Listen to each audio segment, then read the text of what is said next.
சரி,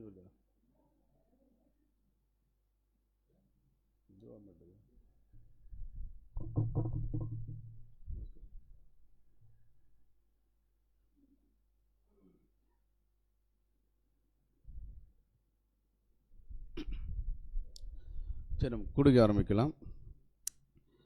நம்முடைய பிதாவாகிய தேவனுக்கு நமது ஆண்டவராகிய இயேசு கிறிஸ்து மூலமாக நாம் நன்றிகளையும் துதிகளையும் ஏற்றுக்கொண்டு இந்த ஒரு கூடிக்காரமாக பாடல் புஸ்தகத்திலே 2வது பாடல் அருள் மாறி எங்குமாக என்ற ஒரு பாடலை நாம் அனைவரும் சேர்ந்து பாடலாம்.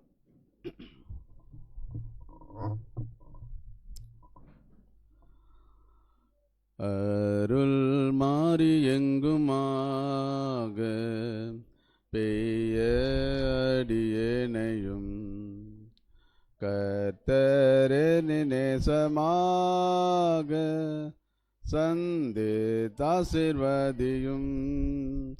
என்னையும் சந்தித்தாசீர்வதியும் என்னையும் சந்தித்தாசீர்வதியும் என் பிதாவே பாவியேனை கைவிடாமல் இரங்கும் தீக்கில்லாய் வேளையேனை நோக்கி பார்த்து சேர்த்திடும் என்னையும் நோக்கி பார்த்து சேர்த்திடும் என்னையும் நோக்கி பார்த்து சேர்த்திடும் இயேசுவே நீர் கைவிடாமல் எந்தன் பாவம் நீக்கிடும் இயேசுவின் மரத்தாலே சுத்தமாக்கி அருளும் என்னையும் சுத்தமாக்கி அருளும் என்னையும் சுத்தமாக்கி அருளும் தூய ஆவியால் விடாமல் என்னில் கிரியை செய்திடும் பாதை காட்டி கேடில்லாமல் என்றும் காத்து ரட்சியும் என்னையும் என்று காத்து ரட்சியும் என்னையும் என்றும் காத்து ரட்சியும். இந்த ஒரு கூடிக்காரமாக நம்முடைய சகோதரர் செல்வம் அவர்கள் வந்து ஜெபம் செய்வார்.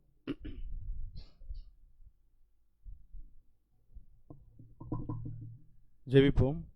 நித்தியமும் அழிவில்லாமையும் அதரிசனமுள்ள ராஜனுமாய் தாம் ஒருவரே ஞானமுள்ள தேவனுமாய் இருக்கிற எங்கள் அன்பின் பரலோக பிதாவே, சர்வ வல்லமை உள்ள தேவனே, ஒருவரும் சேரக்கூடாத ஒளியில் வாசம் செய்கிறவரே, அப்பா அவங்க ஒருவருக்கே எல்லா கணத்தையும் மகிமையும் கர்த்தராகிய இயேசு கிறிஸ்துவின் நாமத்தினாலே ஏறெடுக்கிறோம்ப்பா. இந்த ஒரு நாளையும் வாழ்நாள் கிருபையாக கொடுத்து இப்படியாக சகோதர சகோதரிகளாக ஒன்று கூடி இந்த ஒரு ஞாயிறு ஆராதனையை அனுசரிக்கும்படியாக தேவரே நீங்கள் எங்களுக்கு கொடுத்த அந்த மேலான தருணத்திற்காக நன்றிகளையும் துதி சோத்திரங்களையும் ஏறெடுத்துக் கொள்கிறோம்ப்பா. இந்த ஒரு கொடுகை துவக்கம் முதல் முடிவரை உங்கள் தெய்வீக பிரசன்னம் அப்பா எங்கள் மத்தியிலிருந்து எங்களை ஆளுகை செய்ய வேண்டுமா ஜெபிக்கிறோம். சத்தியத்தை கற்றுக் கொடுக்குற சகோதரரையும் மறைத்து தேவரே நீங்கள் தாமே வெளிப்படுங்க. சத்தியத்தை கேட்டு புரிந்து கொள்ளக்கூடிய தெளிந்த சிந்தையும் இருதயத்தையும் தந்து எங்களுக்கு வழி நடத்துங்கப்பா. எங்களுடைய நீதி நியாயங்கள் எல்லாம் அழுக்கான கந்தை தேவரீர் உங்களுடைய பெரிதான கிருபையினாலும் இரக்கத்தினாலும் இருளின் அந்தகாரத்திலின்று இந்த ஆச்சரியமான ஒளியின் இடத்திற்கு அழைத்து மாபெரும் சத்திய வார்த்தைகளை அப்பா எங்களுக்கு கற்றுக் கொடுத்து வரீங்க. அப்படியாக திருவசனத்தை நாங்கள் கேட்கிறவர்களாக மாத்திரமல்ல, அதன்படி நடக்கவும் எங்களுக்கு அனுக்கிரகம் செய்யுங்கப்பா. எங்களுக்குள்ள விசுவாசத்தை உண்டு பண்ணினவர் அப்பா, அதை நாங்கள் முடிவு பரியந்தம் காத்துக்கொள்ள உங்களுக்கு இன்னும் பிரியமுள்ள ஒரு வாழ்க்கை வாழ எங்களுக்கு அனுக்கிரகம் செய்யுங்கப்பா. எங்களை முழுவதும் உங்களுடைய சித்தத்திற்கு தாழ்த்துக்கிறோம். நீரே எங்களை வழி நடத்தும் ஆளுகை செய்யும். எல்லா கணத்தையும் மகிமையும் உங்கள் ஒருவருக்கே ஏறெடுக்கிறோம். கர்த்தராகிய இயேசு கிறிஸ்துவின் வழியாக இந்த ஒரு ஜெபத்தை ஏறெடுக்கிறோம். எங்கள் அன்பின் பரலோக பிதாவே, ஆமென்.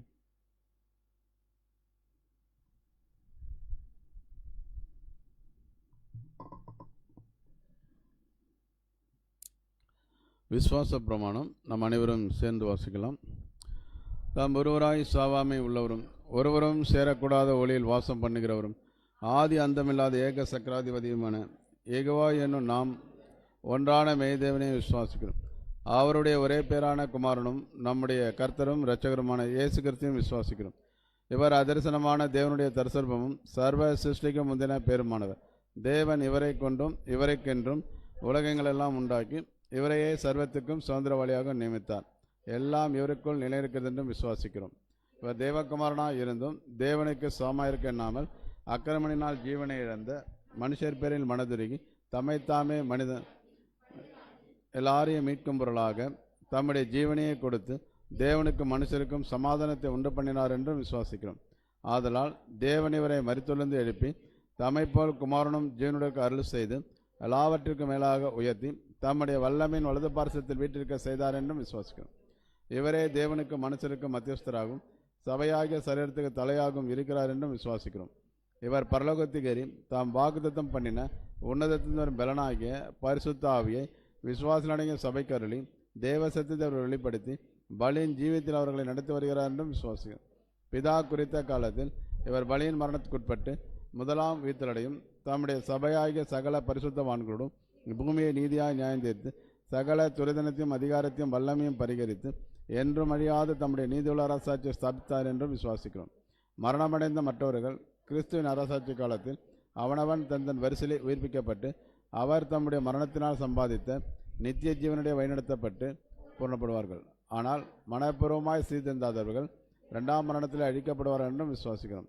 எல்லா சத்துருக்களையும் தமது பாதுபடியாக்கும் மட்டும் ஒரு ஆளுகை செய்து கடைசி சத்துருவாகிய மரணத்தையும் பரிகரித்து எல்லாவற்றையும் முந்தின சீர்கொண்டு வந்து பிதாவே சகலத்திலும் சகலமாக இருப்பதற்கு அவருக்கு ராஜ்யத்தை ஒப்புக் கொடுத்து அவர் கீழ்ப்பட்டிப்பார் என்றும் விசுவாசிக்கிறோம். ஆமீன். நம்ம எல்லாம் உட்காரலாம். இந்த நாளுக்குரிய காலை தியானம் நம்முடைய சகோதரர் டேனியல் அவர்கள் வாசிப்பார்.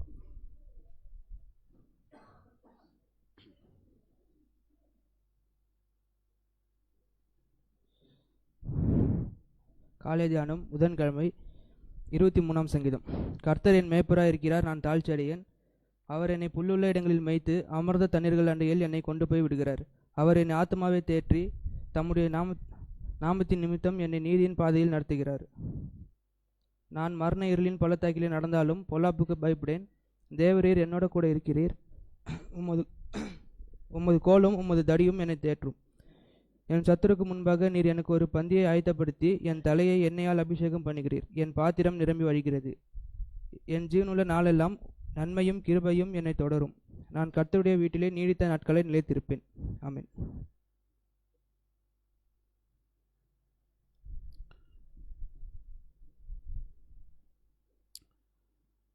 இந்த நாளுக்குரிய பரலோக மன்னா நம்முடைய சகோதரர் ஃபெலிக்ஸ் அவர்கள் வாசிப்பார்.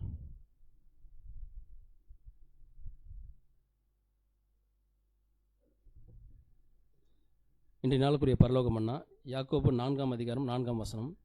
உலக சிநேகம் தேவனுக்கு விரோதமான பகை என்று அறியீர்களா? ஆகையால் உலகத்திற்கு சிநேகிதனாக இருக்க விரும்புகிறவன் தேவனுக்கு பகைஞனாக இருக்கிறான். இதற்குரிய விளக்கம்: ஒவ்வொருவருக்கு முன்பாகவும் தேவன் இரு காரியங்களை வைத்துள்ளார். அது என்னவெனில், தேவ சிநேகம் அவரை வழிபட்டு ஐக்கியமாய் இருப்பதும் உலக சிநேகமும் அதன் ஐக்கியமும் ஆகும். உலக சிநேகம் தேவனுக்கு பகை. தேவனையும் குமாரனையும் இவ்வுலகத்தை ஒரே சமயத்தில் சேவிக்க முடியாது. தேவனுக்கு பிரியமானவை இவ்வுலகத்திற்கேற்ற காரியங்கள் அல்ல. சகலவிதமான கெட்ட நடத்தைகள் பேச்சுக்கள் யாவும் உலகத்திற்கேற்றவைகள் ஆகும். கிறிஸ்துவின் ஆவியுடையவன் புது சிருஷ்டியாக இருக்கிறான். இவன் உலகத்திற்கு விலகி இருப்பான்.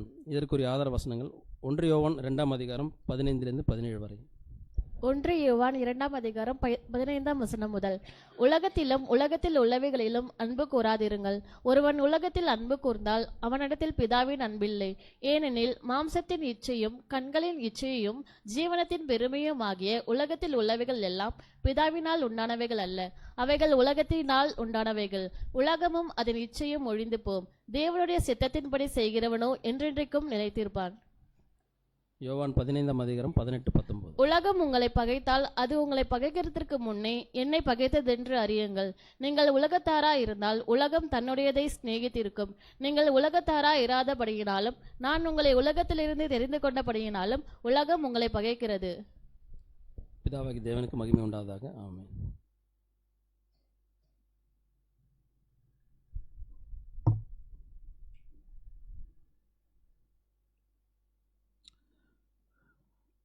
நம்முடைய பிதாவாகிய தேவனுக்கு நமது ஆண்டவராகிய இயேசு கிறிஸ்து மூலமாக நாம் துதிகளை எடுத்துக்கொள்வோம். நாம் தேவனுடைய தூதுக்குள்ளாக நாம் கடந்து செல்லலாம்.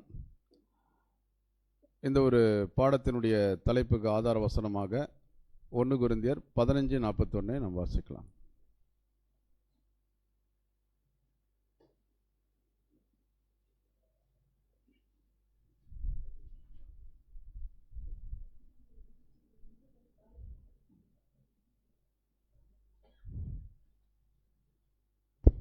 ஒன்று கொரிந்தியர் 15:41 சூரியனுடைய மகிமையும் வேறே, சந்திரனுடைய மகிமையும் வேறே, நட்சத்திரங்களுடைய மகிமையும் வேறே, மகிமையிலே நட்சத்திரத்திற்கு நட்சத்திரம் விசேஷித்திருக்கிறது. இந்த ஒரு ஆதார வசனத்தின் கீழாக நம்முடைய சகோதரர் தேவனுடைய தூதை பகிர்ந்து கொள்வார். பாடத்தின் தலைப்பு மகிமையில் வித்தியாசம் என்ற ஒரு தலைப்பின் கீழாக தேவனுடைய தூதை பகிர்ந்து கொள்வார். தூது கொடுக்கும்படி நம்முடைய அன்பு சகோதரர் ராஜி அவர்களை சபையின் சார்பாக அன்போடு அழைக்கிறோம்.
கிறிஸ்து இயேசுவுக்குள் மிகவும் அன்பாய் அழைக்கப்பட்ட அன்புக்குரிய சகோதர சகோதரிகளே, நம்முடைய பிதாவாகிய தேவனுக்கு ஆண்டவராகிய இயேசு கிறிஸ்து மூலமாய் நாம் துதிகளையும் ஸ்தோத்திரங்களையும் கூட ஏறெடுத்துக் கொள்ளலாம்.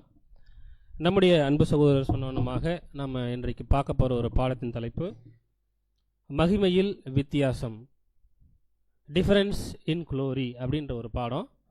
ஸோ இந்த ஒரு பாடத்திற்கு ஆதார வசனமாக நம்ம தெரிந்து கொண்ட ஒரு வேத பகுதி 1 கொரிந்தியர் 15:41 மீண்டும் வாசிக்கலாம். 1 கொரிந்தியர் 15:41 சூரியனுடைய மகிமையும் வேறே, சந்திரனுடைய மகிமையும் வேறே, நட்சத்திரனுடைய மகிமையும் வேறே, மகிமையிலே நட்சத்திரத்துக்கு நட்சத்திரம் விசேஷித்திருக்கிறது. அன்புக்குரிய சகோதர சகோதரிகளே, இந்த ஒரு பாடமானது முழுக்க யாரை பற்றி இங்கே நம்ம தியானம் பண்ண போகிறோம் அப்படின்னா நம்மளை பற்றி மாத்திரம்தான், இல்லைங்களா? அது மாத்திரம் இல்லை, நாம் இந்த பூமியில் இருக்கிறதுக்கு முன்னாடி, நம்ம பிறக்கிறதுக்கு முன்னாடி தேவனுடைய முன்குறிப்பில் அவருடைய கரங்களில் எழுதப்பட்டிருந்தோம், இல்லைங்களா? அந்த விஷயமும் இல்லை. இந்த பூமியில் நம்ம வாழும் பொழுது நம்ம என்னென்ன செய்யணும் அப்படின்ற ஒரு விஷயங்கள் நம்ம கொஞ்சம் பார்க்க போகிறோம். ஆனால் முக்கியமாக இந்த வசனத்தின் அடிப்படையில் நாம் எங்கே இருக்கும் பொழுது, எந்த ஒரு நிலையில் இருக்கும் பொழுது, நம்ம எந்த நிலையில் இருக்கும் பொழுது அதை பற்றி நம்ம டிஸ்கஸ் பண்ண போகிறோம். இன்னைக்கு சூரியனுடைய மகிமையும் வேற, சந்திரனுடைய மகிமையும் வேற, நட்சத்திரங்களுடைய மகிமையும் வேறே, மகிமையிலே நட்சத்திரத்துக்கு நட்சத்திரம் விசேஷித்திருக்கிறது. ஸோ இந்த ஒரு வசனத்தை படிக்கும் பொழுது அநேக கண்டென்ட் நமக்கு கிடைச்சிது. சில மூர்சவர்கள் பேசின விஷயங்களும் இருந்தது. அது மட்டும் இல்லாமல் பிரதர் பால்மாலி, ஸோ அவர் நிறைய விஷயங்களை பிரதர் எழுதியிருந்தார். ஆனால் இக்காரியங்கள் எல்லாமே நம்முடைய, அதாவது என்னுடைய ஆவிக்குரிய வாழ்க்கைக்கு நிஜமாகவே பிரயோஜனம் உள்ளதாக இருந்தது. ஸோ அதனால் அது ஒரு பாடம் எடுக்கலாம் அப்படின்ற ஒரு எண்ணம் கூட. அன்புக்குரியவர்களே, ஒரு முக்கியமான ஒரு விஷயம் என்ன அப்படின்னு பார்க்கும்பொழுது, மகிமையிலே நட்சத்திரத்துக்கு நட்சத்திரம் விசேஷித்திருக்கிறது. இதுதான் சொல்லப்போனால் டிஃபரன்ஸ் இன் த குளோரிஃபிகேஷன், க்ளோரி. ஓகேங்களா?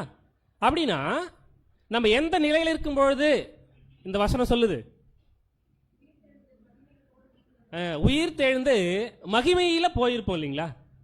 உயிர் தெழுந்து மகிமையில் நம்ம பரலோகத்தில் இருக்கும் பொழுது நம்மளுடைய நிலை எப்படி இருக்கு, நம்ம எப்படி வித்தியாசப்பட்டிருக்கோம் அப்படின்ற ஒரு விஷயம் தான் இன்னைக்கு பார்க்க போகிறோம். ஓகேங்களா? ஸோ அப்போ இந்த ஒரு பாடமானது நம்ம பூமியில் இருக்கும் பொழுது நம்ம சில விஷயங்களை செய்கிறோம் இல்லைங்களா? அதாவது ஆவிக்குரிய வாழ்க்கையில் ஓடுறோம், கஷ்டப்படுறோம், துன்பப்படுறோம். அவைகளை குறித்து சிலது கொஞ்ச நேரம் நம்ம பார்த்தாலும் நம்ம எங்கே இருக்கிறப்ப நம்ம இந்த ஒரு காரியத்தை சிந்திக்க போகிறோம்னா பரலோகத்தில் மகிமையில் இல்லைங்களா? அப்போ நம்ம என்ன பண்ணலாம்னா ஒரு சிரிச்ச முகத்தோட சந்தோஷமாக இந்த ஒரு பாடத்தை நம்ம என்ன பண்ணலாம் அப்படின்னா கவனிக்கலாம். இது ஒரு ஜென்ரல் டாபிக்கு, சரிங்களா? நம்முடைய இந்த ஒரு குளோரிஃபிகேஷனை பற்றி நம்முடைய ஆண்டவராக இயேசு கிறிஸ்து இதுவே நம்ம இந்த வசனத்தில் நம்ம கையில் வச்சுக்கிற டிரான்ஸ்லேஷன் எப்படி சொல்லப்பட்டிருக்குன்னா, மகிமையிலே நட்சத்திரத்துக்கு நட்சத்திரம் விசேஷித்திருக்கிறது. அப்படின்னா விசேஷம் அப்படின்னா என்ன அர்த்தம்? டிஃபரன்ஸ். விசேஷன்றதுக்கும் டிஃபரன்ஸ்ன்றதுக்கும் ஸ்பெஷல் இல்லைங்களா? அப்போ ஸ்பெஷல் அப்படின்ற ஒரு விஷயம் தான் என்ன பண்ணுது அப்படின்னா அந்த வித்தியாசத்தை ஏற்படுத்துது இல்லைங்களா?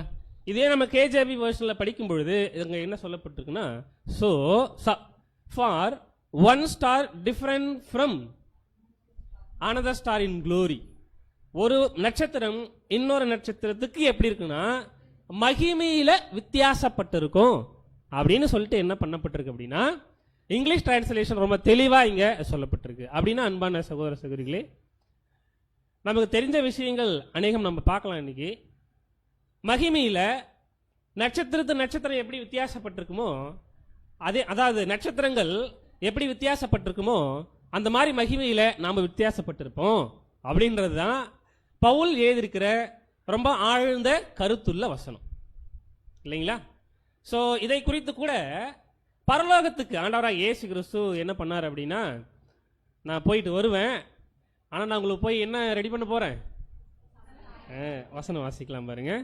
யோவான் 14:2 யோவான் 14:2 என் பிதாவின் வீட்டில் அநேக வாசஸ்தலங்கள் உண்டு, அப்படி இல்லாதிருந்தால் நான் உங்களுக்கு சொல்லி இருப்பேன், ஒரு ஸ்தலத்தை உங்களுக்காக ஆயத்தம் பண்ண போகிறேன். என் பிதாவின் வீட்டில் அநேக வாசஸ்தலங்கள் உண்டு இல்லைங்களா? அப்ப நம்முடைய அப்பா வீட்டில் வாசஸ்தலங்கள் அப்படின்னு நம்ம சொல்லும் பொழுது இந்த இடத்துல in my fathers house are many mansions. அப்ப நம்முடைய அப்பாவோட வீடு பரலோகத்தில் இருக்கு. அது பெரிய பங்களா, நம்ம யோசிக்கிற மாதிரி இங்க இல்லை, ஒரு பெரிய பங்களா. அதில் நிறைய ரூம்ஸ் இருக்கு, மேன்ஷன்ஸ் இருக்கு இல்லைங்களா? அநேக வாசஸ்தலங்கள் இருக்கு. அப்படி இல்லைன்னா நான் என்ன பண்ணியிருக்க மாட்டேன், நான் சொல்லியிருக்க மாட்டேன். சொல்றேன், நான் உங்களுக்கு சொல்லியிருப்பேன், ஒரு ஸ்தலத்தை உங்களுக்காக ஆயத்த பண்ண போறேன். உங்களுக்காக என்ன பண்ண போறேன் அப்படின்னா ஒரு இடம். இங்க இங்கிலீஷ்ல படிச்சோம்னா I go to prepare a place for you. உங்களுக்காக ஒரு இடத்த நான் என்ன பண்ண போறேன் அப்படின்னா எங்க பரலோகத்துல என்ன பண்ண போறேன் அப்படின்னு பார்க்கும்பொழுது நான் ஏன் இப்ப ஆண்டவராக இயேசு கிறிஸ்து இந்த ஒரு விஷயத்தை இப்ப பேசணும்னா, ஆண்டவராக இயேசு கிறிஸ்து மரித்து உயிர் தெழுந்து போனார் இல்லைங்களா? அதுக்கு முன்னாடி வரைக்கும் சபை ஜனங்களுக்கு என்று ஒரு இடம் கூட பரலோகத்தில் இல்லை. புரியுதுங்களா? சோ சபை ஜனங்களுக்கு அவங்களுக்குன்னு இப்போ பரலோகத்தில் பார்த்தோம்னா பிதாவாகி தேவன் இருக்காரு, ஆண்டவராக இயேசு கிறிஸ்து, நிறைய தூதர்கள் இருக்காங்க, அவர்களுக்கு என்று ஸ்தலங்கள் இருக்கு, இடங்கள் இருக்கு இல்லைங்களா? ஆனால் நம்முடைய ஆண்டவராக இயேசு கிறிஸ்து மரித்து உயிர் தெழுந்து போறதுக்கு முன்னாடி வரைக்கும் 1,44,000 பேருக்கு என்று ஒரு ஸ்தலம் அங்க இல்லை இல்லைங்களா?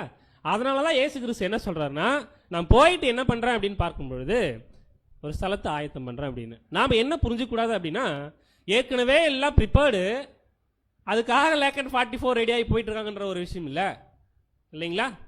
ஸோ அன்புக்குரிய சகோதரர்களே சகோதரிகளே, அப்படின்னா பரலோகத்தில் எப்படிப்பட்ட அந்த ஜீவ நிலைகள் இருக்கும், பரலோகத்தில் இருக்கக்கூடிய அந்த ஜீவ நிலைகள் எப்படிப்பட்டதாக இருக்கும், அதில் வித்தியாசங்கள் இருக்குல்ல இல்லைங்களா? அதில் நிறைய வித்தியாசங்கள் இருக்கு. நம்ம இந்த சார்ட் எடுத்துக்கிட்டோம்னா என் பிளேனு அது ஒரு நிலை இல்லைங்களா? ஒரு ஜீவிக்குரிய நிலை தான். ஆனா எந்த ஜீவிக்குரிய நிலை? மனுஷ ரீதியா ஒரு மனுஷன் பரிபூர்ண மனுஷனா அந்த பூமியில் இருக்கும் பொழுது அவருடைய நிலை என்ன பண்ணுது அப்படின்னு பார்க்கும்பொழுது அது குறிக்குது, இல்லைங்களா? அடுத்து நம்ம அதுக்கடுத்து மேலே இந்த எம் பிளேன் இருக்கு இல்லையா, எம் பிளேனு. அந்த எம் பிளேன் என்ன? ஆவியினால ஜனிப்பிக்கப்பட்ட நிலை தான். சபை ஜனங்கள் இந்த பூமியில தான் இருப்பாங்க. ஆனா எப்படி இருப்பாங்க அப்படின்னா ஆவியினால ஜனிப்பிக்கப்பட்ட ஜனங்களா அவங்க இருப்பாங்க, இல்லைங்களா? ஸோ அப்போ ஆவியினால ஜனிப்பிக்கப்பட்ட ஜனங்கள் கூட இன்னும் எங்க போகல? பரலோகத்துக்கு போகல, இல்லைங்களா? அப்போ சுவிசேஷ யுகம் முடிகிற வரைக்கும் அந்த லைன், அந்த டாட் லைன் இருக்கு இல்லையா, அது வரைக்கும் இருக்கும், இல்லைங்களா? அப்போ அதாவது 1,44,000 பேருடைய இலக்கம் முடிகிற வரைக்கும் அது இருக்கும் அப்படின்னு சொல்லிட்டு என்ன பண்றோம்னா பார்க்கணும், இல்லைங்களா? அதுக்கப்புறம் எல் பிளேன் இருக்குல்ல, எல் பிளேனு. இப்போதான் நம்ம என்ன பண்ணிருக்கோம்னா ஜீவிக்குரிய நிலைகளுடைய நிலைமை பார்த்துட்டோம், பூமிக்குரிய ஒரு விஷயம். ஆனா பரலோகத்துக்கு அப்படின்னு போயிட்டோம்னா என்னென்ன நிலைகள் இருக்காங்க? ஆவிக்குரிய நிலை தான், இல்லைங்களா? அதை நம்ம வித்தியாசங்களை பார்க்கும் பொழுது எல் அப்படின்றது நம்ம என்ன, யாருடைய நிலையை குறித்து நம்ம சிந்திப்போம்? தூதர்களுடைய நிலை, இன்க்ளூடிங் அங்கே திரள் கூட்டமெல்லாம் இருப்பாங்க அப்படின்ற ஒரு காரியமும் நம்ம என்ன பண்றோம் அப்படின்னா முன்னாடி தியானிச்சிருக்கோம், இல்லைங்களா? அதாவது ஆவிக்குரிய ரீதியில ஜீவனோட பரிபூர்ணமா என்ன பண்ணுவாங்க அப்படின்னா இருப்பாங்க, இல்லைங்களா? அவங்ககிட்ட என்ன இருக்காது அப்படின்னு பார்க்கும்பொழுது பாவம் எதுவும் இருக்காது, இல்லைங்களா? ஸோ அதுக்கு மேலே நம்ம கே பிளேனு போகும்பொழுது அதுதான் ரொம்ப முக்கியம், இல்லைங்களா? அது எது நிலை? தெய்வீக சுபாவம், தேவன் இருக்கிற அந்த ஒரு டிவைனிட்டி, இல்லைங்களா? அவர் இருக்கிற அந்த நிலை, அதுதான் உயர்ந்தபட்ச ஜீவன், இல்லைங்களா? அதுக்கு மேல ஏதாவது ஜீவன் இருக்கா? அதுக்கு மேல ஏதாவது அதுக்கு மேல எந்த ஒரு ஜீவனுமே இல்லை. பிதாவாகிய தேவன் தான் உயர்ந்தபட்ச ஜீவன், அதுக்கு மேல யாரும் கிடையாது. அது எதை நம்ம அடையாளப்படுத்துதுன்னு இடத்துல நம்ம எடுத்துப்போம் அப்படின்னா கே, இல்லைங்களா? ஸோ அப்படின்னா நம்முடைய அப்பா பரம தகப்பன் பரலோகத்தில் இருக்காருல்ல, அவருக்குன்னு ஒரு ஸ்தலம் இருக்குல்ல, ஆமாவா இல்லைங்களா? அவருக்குன்னு ஒரு ஸ்தலம் இருக்குல்ல, அந்த ஸ்தலம் தான் என்ன அப்படின்னு பார்க்கும்போது அந்த கே, இல்லைங்களா? தேவன் இருக்கிற அந்த ஒரு உயர்ந்தபட்ச ஜீவனை பெற்றுக்கொண்டுன்னு சொல்ல முடியாது. தன்னைத்தானே ஜீவிக்கிற நம்முடைய அப்பா உயர்ந்த அந்த ஸ்தலத்தில் என்ன பண்றாரு அப்படின்னு பார்க்கும்பொழுது இருக்காங்க, சரிங்களா? ஸோ இப்படி நம்ம பரலோகத்திலே சிந்திக்கும் பொழுது இங்க சார்ட்ல பார்த்தா கூட எல்லுன்னு இருக்கு, எம்னு இருக்கு. எல்லுல நிறைய டிஃபரன்ஸ் பண்ணலாம், sorry K, L and K, இல்லைங்களா? எல்ல நிறைய டிஃபரன்ஸ் பண்ணலாம், கேலையும் சில வித்தியாசங்கள் இருக்கு. எப்படி அதான் பார்க்க போறோம், இல்லைங்களா? ஸோ ஒரு பிரதர் வந்து இந்த ஒரு வரைபடத்தை கொடுத்த ஒரு பிக்சர். இங்க பூமி எங்க இருக்கு? இங்க இருக்கு, இல்லைங்களா? அதுல மரம், செடி, கொடி, பில்டிங் எல்லாம் அது நம்ம புரிஞ்சுக்கிறதுக்காக போட்டிருக்காங்க, ஓகேங்களா? அதுக்கப்புறம் பார்த்தோம் அப்படின்னா இங்க பிசிக்கல், அதாவது விசிபிள் அப்படின்னு ஒரு விஷயம், coming down from spiritual heaven. அதாவது பூமி இருக்கு அப்படின்னா ஒரு சரௌண்டிங், அதை சரௌண்டிங் ஒரு பிளேஸ் வரைக்கும் தான் மனுஷனால என்ன பண்ண முடியும் அப்படின்னா அது ஃப்ளைட்லயா இருந்தாலும் சரி, எதுலையா இருந்தாலும் சரி போக முடியும், ஓகேங்களா? அதுக்கு மேல என்ன பண்ண முடியாது, அவங்களால போக முடியாது. ஏன்?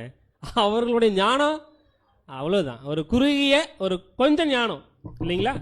ஸோ அதை விட்டு பரலோகம் அப்படின்ற ஒரு விஷயத்துக்குள்ள போயிட்டோம் அப்படின்னா நமக்கு தேவன் இருக்கிற அந்த ஒரு ஸ்தானம் இருக்கு பாருங்க, உயர்ந்தபட்ச ஜீவன், இல்லைங்களா? டிவைன் பீயிங், அதான் திவ்ய சுபாவம் நிறைந்தவர்கள், கரெக்டுங்களா? அதுக்கு கீழே ஆர்க்ஏஞ்சல், அதுக்கு கீழே ரூலிங் ஏஞ்சல்ஸ், அதாவது ரூல் பண்ற தூதர்கள், அதிகாரத்தை செலுத்தக்கூடிய தூதர்கள். அதுக்கப்புறம் கேருபீன்கள், சேராபீன்கள். கடைசியா யாரை போட்டிருக்காரு அப்படின்னா அந்த பிரதர் பால்மாலி மெசஞ்சர் ஏஞ்சல்ஸ், இல்லைங்களா? இப்போ இந்த மெசஞ்சர் ஏஞ்சல்ஸ் உடைய வேலை என்னென்ன வேலையா இருக்கும் அப்படின்றது நமக்கு தெரியும். அது எவ்வளவு தெரியும்? கொஞ்சம் தெரியும். வேதத்தில் என்ன வந்து நமக்கு கொடுக்கப்பட்டிருக்கோ அதை தாண்டி நமக்கு என்ன தெரியாது அப்படின்னா தெரியாது, இல்லைங்களா? அப்படின்னா அன்பான சகோதர சகோதரிகளே, நான் உங்களுக்கு சொல்லி இருப்பேன், ஒரு ஸ்தலத்தை உங்களுக்காக ஆயத்தம் பண்ண போறேன் அப்படின்னா அது எந்த இடம்? இதெல்லாம் தாண்டி இல்லைங்களா? அதாவது மெசஞ்சர் ஏஞ்சல்ஸ், கேருபீன்கள், சேராபீன்கள், ரூலிங் ஏஞ்சல்ஸ், ஆர்க் ஏஞ்சல்ஸ், அதுக்கப்புறம் அந்த டிவைன் பீயிங் இல்லைங்களா? அப்ப பரலோகத்தில் நம்ம அப்பா இருப்பாரு, வலது பாரிசத்தில் இயேசு கிறிஸ்து இருப்பாரு. அவரோட வலது பாரிசத்தில் நம்ம எல்லாம் உட்காந்துட்டு இருப்போம், ஒரு சேர் போட்டு உட்காந்துருப்போம் அப்படின்ற ஒரு மனநிலைமை நமக்கு இருக்கக்கூடாது இல்லைங்களா? அப்படின்னா யோவான் 14:2 சொன்னவனமாக அந்த ஒரு ஸ்தலம், என்ன ஸ்தலம் தெரியுங்களா? அது நம்ம டிவைன் சார்ட்ல பார்த்த அந்த கே, புரிஞ்சுச்சிங்களா? டிவைன் சார்ட்ல பார்த்த அந்த கே தங்களுடைய ஓட்டத்தை வெற்றிகரமாக முடித்த ஜனங்கள் எங்க தான் போவாங்க அப்படின்னு பார்க்கும்பொழுது அந்த கே இல்லைங்களா? அந்த கே அப்படின்னா அந்த கேக்கு சில வார்த்தைகளை நம்ம என்ன பண்ணலாம், சொல்லலாம். கே அப்படின்றது என்ன அப்படின்னு பார்க்கும்பொழுது டிவைனிட்டி தான். ஆனால் தேவனுடைய பிள்ளைகளுக்கு தேவன் கொடுக்க போகிற ஒரு கிஃப்ட் அந்த கே நிலைமை இல்லைங்களா? ஸோ அந்த நாம சபை திருச்சபையின் பிள்ளைகள் அந்த கே நிலை என்ன பண்ணுவோம் அப்படின்னா போயிட்டு நம்ம வாங்குவோம் அப்படின்றத நம்ம பார்க்குறோம் இல்லைங்களா? அப்போ என்ன கண்டுபிடிச்சிருக்கோம்? இப்போ அந்த ஒரு ஸ்தலம் வேற ஒன்றும் இல்லை, கே பிளேன். புரிஞ்சுச்சிங்களா? அந்த ஒரு ஸ்தலம் வேற ஒன்றும் இல்லை, கே பிளேன். அப்படின்னா அந்த கே பிளேன்ல நிறைய ஏஞ்சல்ஸ் இருக்காங்க, அது அவர்களுக்குள்ள வித்தியாசங்கள் இருக்கு. ஆனா திருச்சபையின் பிள்ளைகள் மத்தியில வித்தியாசங்கள் எப்படி இருக்கும்? ஓகேங்களா? சரி, இப்படி கேட்கறதோட திருச்சபையின் பிள்ளைகள் 1,44,000 பேர் மகிமையில் அடைந்த அந்த ஸ்தலமாகிய கேப்லேனுக்கு போயிட்டாங்கன்னா அவர்கள் எப்படி இருப்பார்கள், என்ன நிலைமையில் இருப்பார்கள்? சில பாயிண்ட்ஸ். ஒரு பாயிண்ட் ஸ்பிரிட் பீயிங் தான், ஆவிக்குறி நிலை. அப்புறம்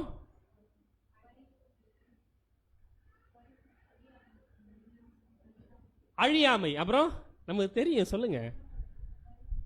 பரிபூரணம், அது ஓகே, தட் இஸ் அண்டர்ஸ்டுட். கணம், மகிமை, சாகாமை இல்லைங்களா? ஸோ இந்த ஒரு ஆவிக்குரிய நிலையில் என்ன பண்ணியிருப்பாங்க அப்படின்னா அவர்கள் பிறந்திருப்பார்கள் இல்லைங்களா? இப்போ ஆவிக்குரிய நிலையில் நம்ம பிறந்துட்டுமா? நம்ம ஸ்பிரிட் பிகிட்டல் ஆவியினால ஜனிப்பிக்கப்பட்ட நிலையில் நம்ம பிறப்பதற்கான புது சிருஷ்டியை பெற்றெடுப்பதற்கான அந்த ப்ராசஸில் தான் போயிட்டு இருக்குமே ஒழிய இன்னும் நாம ஆவிக்குரிய சரீரத்தை இன்னும் வாங்கலை இல்லைங்களா? ஸோ அன்புக்குரிய சகோதர சகோதரிகளே, அப்படின்னா ஏதாவது வித்தியாசங்கள் இருக்குமா? எதுவுமே இல்லையே இல்லைங்களா? அந்த ஸ்பிரிட் பீயிங்ல என்னென்ன வித்தியாசங்கள் இருக்கும் அப்படின்னு பார்க்கும்பொழுது இது ஒரு, அதாவது ஆவிக்குரிய நிலையை அடைவதுன்றது ஒரு சாதாரண விஷயம் இல்லை. அது ஒரு உயர்ந்தபட்ச ஒரு ஜீவன், ஒரு கிரேட்டஸ்ட் ஒன் இல்லைங்களா? மிகப்பெரிய ஒரு விஷயம். நம்ம சாதாரணமாக என்ன பண்ணக்கூடாதுன்னா அதை எண்ணி விடக்கூடாது இல்லைங்களா? பாருங்களேன், ஒரே ஒரு எக்ஸாம்பிள். இந்த இடத்துல கடைசியா ஒரு தூதன் இருப்பார்ல, அதாவது மெசஞ்சர் ஏஞ்சல்ஸ் எவ்வளோ பேர் இருப்பாங்க நமக்கு தெரியல. அவர்களுக்கு தேவன் கொடுத்த வல்லமையை பயன்படுத்துவதற்கு இல்லைன்னா அவர்களுக்கு எவ்வளோ கெப்பாசிட்டி இருக்குன்னு நம்மளால சொல்ல முடியுமா? எவ்வளோ கெப்பாசிட்டி இருக்கும் அவங்களுக்கு? அதாவது கடைசி நிலையில் இருக்கிற, நான் சொல்றது அந்த ஆர்க் ஏஞ்சல் பத்தி இல்லை இல்லைங்களா? கேருபீன்கள், சேராபீன்கள், ரூலிங் ஏஞ்சல் பத்திலாம் சொல்லலை. அப்போ தூதர்கள் மத்தியில நிறைய வித்தியாசங்கள் இருக்கு. அந்த கடைசியா சின்ன தூதர் இருப்பார்ல, சிறிய ஏஞ்சல்ஸ் இல்லைங்களா? அந்த தூதர்களுக்கு எவ்வளவு கெப்பாசிட்டி இருக்குன்னு நமக்கு என்ன பண்ண முடியாது, அவ்வளோ சொல்ல முடியாது இல்லைங்களா? ஏதோ கொஞ்சம் நமக்கு என்ன பண்ணப்பட்டிருக்கு அப்படின்னு பார்க்கும்பொழுது வேதத்துல இங்க சில விஷயங்கள் மாத்திரம் ரெக்கார்ட் பண்ணப்பட்டிருக்கு, முழுசா நமக்கு தெரியாது இல்லைங்களா? அப்படின்னா இந்த ஏஞ்சல் பத்தியான காரியங்கள் இப்படி இருக்கு பட்சத்தில் உயர்ந்தபட்ச அந்த ஒரு ஸ்தலமாகிய அந்த நிலைக்கு நம்ம போகணும் அப்படின்னா ஒரு ஆவிக்குரிய நிலை இல்லைங்களா? ஆவிக்குரிய நிலை, மகிமை, சாகாமை, இவைகள் எல்லாம் நாம் என்ன பண்ணுறோம் அப்படின்னா அதில் சொல்கிறோம் இல்லைங்களா. ஸோ அடுத்து அந்த ஆவிக்குரிய ஒரு சரீரத்தில் என்ன இருக்கும்? ஆவிக்குரிய சரீரத்தில் இப்போ மாம்ச சரீரத்தில் என்ன இருக்கு? ஆவிக்குரிய ஜீவன், மாம்சத்துக்குரிய ஜீவன். ஆவிக்குரிய சரீரத்து, அதாவது மாம்சத்துக்குரிய சரீரத்துக்குள்ள அந்த ஜீவன் இருக்கும். கரெக்டுங்களா? ஆவிக்குரிய சரீரத்துக்குள்ள என்ன இருக்கும்? அதுக்குள்ள ஜீவன் இருக்கணும். அதாவது நம்ம எப்படி யோசிக்க கூடாதுன்னா, தேவன் ஜீவன் உள்ளவர் எப்படி இருக்காரு? ஆவியா இருக்காரு. ஸோ ஆண்டவர் இயேசு கிறிஸ்து அப்படிதான் அந்த ஒரு ஸ்தலத்துக்குள்ள பிரவேசிக்க போகிறவர்களும் எப்படி இருப்பாங்க அப்படின்னு பார்க்கும் பொழுது அப்படிதான் இருப்பாங்க இல்லைங்களா. அதான் நம்ம முன்னாடி சொன்னோம்ல, அழியாமை, சாகாமை இல்லைங்களா, தன்னில் தானே ஜீவனுள்ள நிலை, உயர்ந்தபட்ச ஜீவநிலை, இவைகள் எல்லாம் நம்ம அறிந்தது தான். எந்த ஸ்தலத்துக்கு போறவங்களுக்கு அப்படின்னு பார்க்கும்பொழுது அந்த கே நிலைக்கு போறவங்களுக்கு. இவங்க யாரையாவது இன்னொருத்தவங்களை சார்ந்திருப்பாங்களா? 1,44,000 பேர்ல யாராவது டிபெண்ட் பண்ணியிருப்பாங்களா? ஒருத்தரும் சார்ந்திருக்கணும்னு அவசியம் இல்லை. ஏன்? இவங்களுக்கு ஏதாவது சாப்பாடு வேணுமா?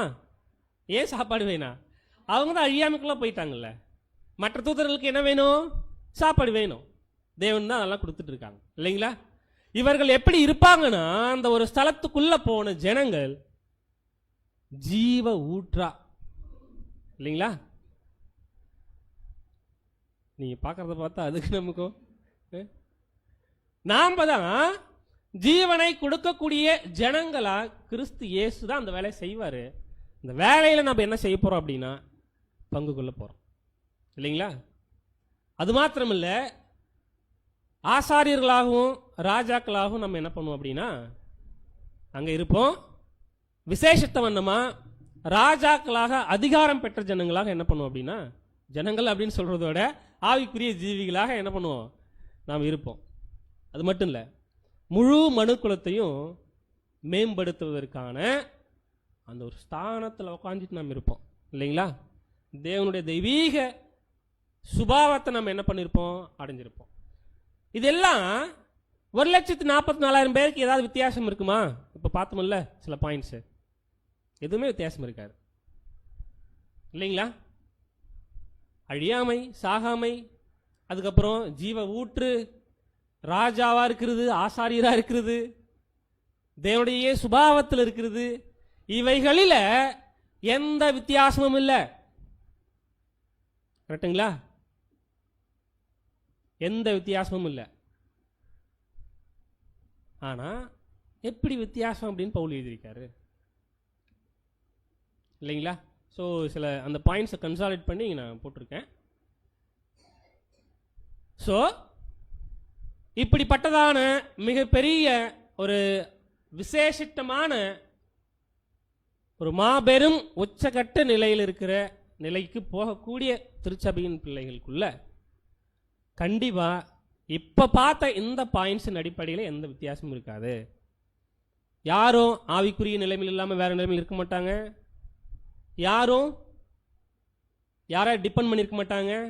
அந்த ஆவிக்குரிய சரீரத்துக்குள்ள அவங்களுக்கு என்ன இருக்கும்? ஜீவன், அழியாமை இருக்கும் இல்லைங்களா. யாரையும் டிபெண்ட் பண்ண அவசியம் இல்லை. ஏன்? அவங்களே தன்னில் தானே தேவன் எப்படி ஜீவனுடையதா இருக்காரோ அந்த நிலைமைக்கு போயிடுவாங்க இல்லைங்களா. கிறிஸ்து இயேசுக்கு எப்படி அவருக்கு கீழே ராஜாவா இருந்து ஆசாரியரா இருந்து ஜனங்களை ஆசீர்வதிப்பாங்க, ராஜரீகம் செய்வாங்க. மனு குலத்தை மேம்படுத்தக்கூடிய அதாவது மேம்படுத்தக்கூடிய 1,44,000 பேர். இந்த பாயிண்ட்ஸ்குள்ள எந்த வித்தியாசங்களும் இல்லை இல்லைங்களா. அப்படின்னா பைபிள் ரொம்ப கிளியரா பவுல் அங்க பேசியிருக்காருன்னா, மகிமையில வித்தியாசங்கள் இருக்குன்னு பேசியிருக்காருன்னா, ஆனா ஏதோ கோணம் உள்ள இருக்கு, ஏதோ சில ஆங்கிள் அங்க என்ன பண்ணிருக்காரு அப்படின்னா பவுல் எழுதியிருக்காரு. சரிங்களா. அப்ப மகிமையை குறித்து நம்முடைய வேதம் 2 கோணத்துல பேசுது. ஒரு கோணம் என்ன அப்படின்னு பார்த்தோம்னா, ஒளி பிரகாசிக்கிற, நல்லா ஒளி பிரகாசிக்கும், பயங்கரமான பிரைட் ஷைனிங் சொல்ல போனா, ஓகேங்களா. அப்படிப்பட்டதான ஒரு விஷயம். இன்னொன்னு மற்றவைகள். அப்ப 2 இருக்குன்னா மற்றவைகள்லாம் என்ன? சரி பார்க்கலாம் நம்ம பாடத்துல. சரிங்களா. நம்ம போயிட்டு நைட்டில் இப்போல்லாம் நம்ம மேலே நைட்லாம் போய் நின்று பார்த்தோம்னா ஸ்டார்ஸ் தெரிய மாட்டுது. ஏன் தெரியுங்களா? ஏன் காரணம் என்ன? அவ்வளோ பொல்யூஷன். இந்த லாக்டவுன் பீரியடில் அதுக்கப்புறம் ஒரு 6 மாதம் லாக்டவுன் ஸ்டார்ட் ஆகி 6 மாதத்தில் நம்ம வானத்தை பார்த்து ஆச்சரியப்பட்டது உண்டு. நம்ம சின்ன பிள்ளையாக இருக்கிற பொழுது எப்படி இருந்துச்சு அந்த மாதிரி பார்த்து நம்ம ஃபீல் பண்ணியிருப்போம். ஆனால் இப்போ அப்படி இல்லை, இல்லைங்களா? ஸோ வானத்தில் இவ்வளோ ஸ்டார்ஸ் இருக்கு, பூமியில் இருக்கிற ஜனங்கள் என்ன பண்ணுவாங்க அப்படின்னா பார்ப்பாங்க. கரெக்டுங்களா? அப்போ ஸ்டார்ஸ் யார் எங்கேருந்து பார்க்க முடியும்? வானத்திலிருந்தே வந்து பார்க்கலாம் மேபி. ஆனால் பூமியிலேருந்து பார்க்கும்பொழுது தான் அதனுடைய மகிமை என்ன பண்ணும் தெரியும், இல்லைங்களா? ஸோ அப்படின்னா ஸ்டார்ஸ் ஒரு வகையாக இருக்குது. அப்போ இன்னொரு கோணம் எதுவாக இருக்கும் அப்படின்னு பார்த்தோம்னா வாசிக்கலாம் பாருங்க. மத்திய 13ஆம் அதிகாரம் 43ஆம் வசனம். அப்பொழுது நீதிமான்கள் தங்கள் பிதாவின் ராஜ்யத்திலே சூரியனை போல பிரகாசிப்பார்கள். அப்பொழுது கேட்கிறதற்கு காதுள்ளவன் கேட்க கடவன். அப்பொழுது நீதிமான்கள் தங்கள் பிதாவின் ராஜ்யத்துல பரலோகத்துல எப்படி இருப்பாங்கன்னா சூரியனை போல பிரகாசிப்பார்கள். அப்படின்னா 2 கண்டுபிடிச்சிடறோம்.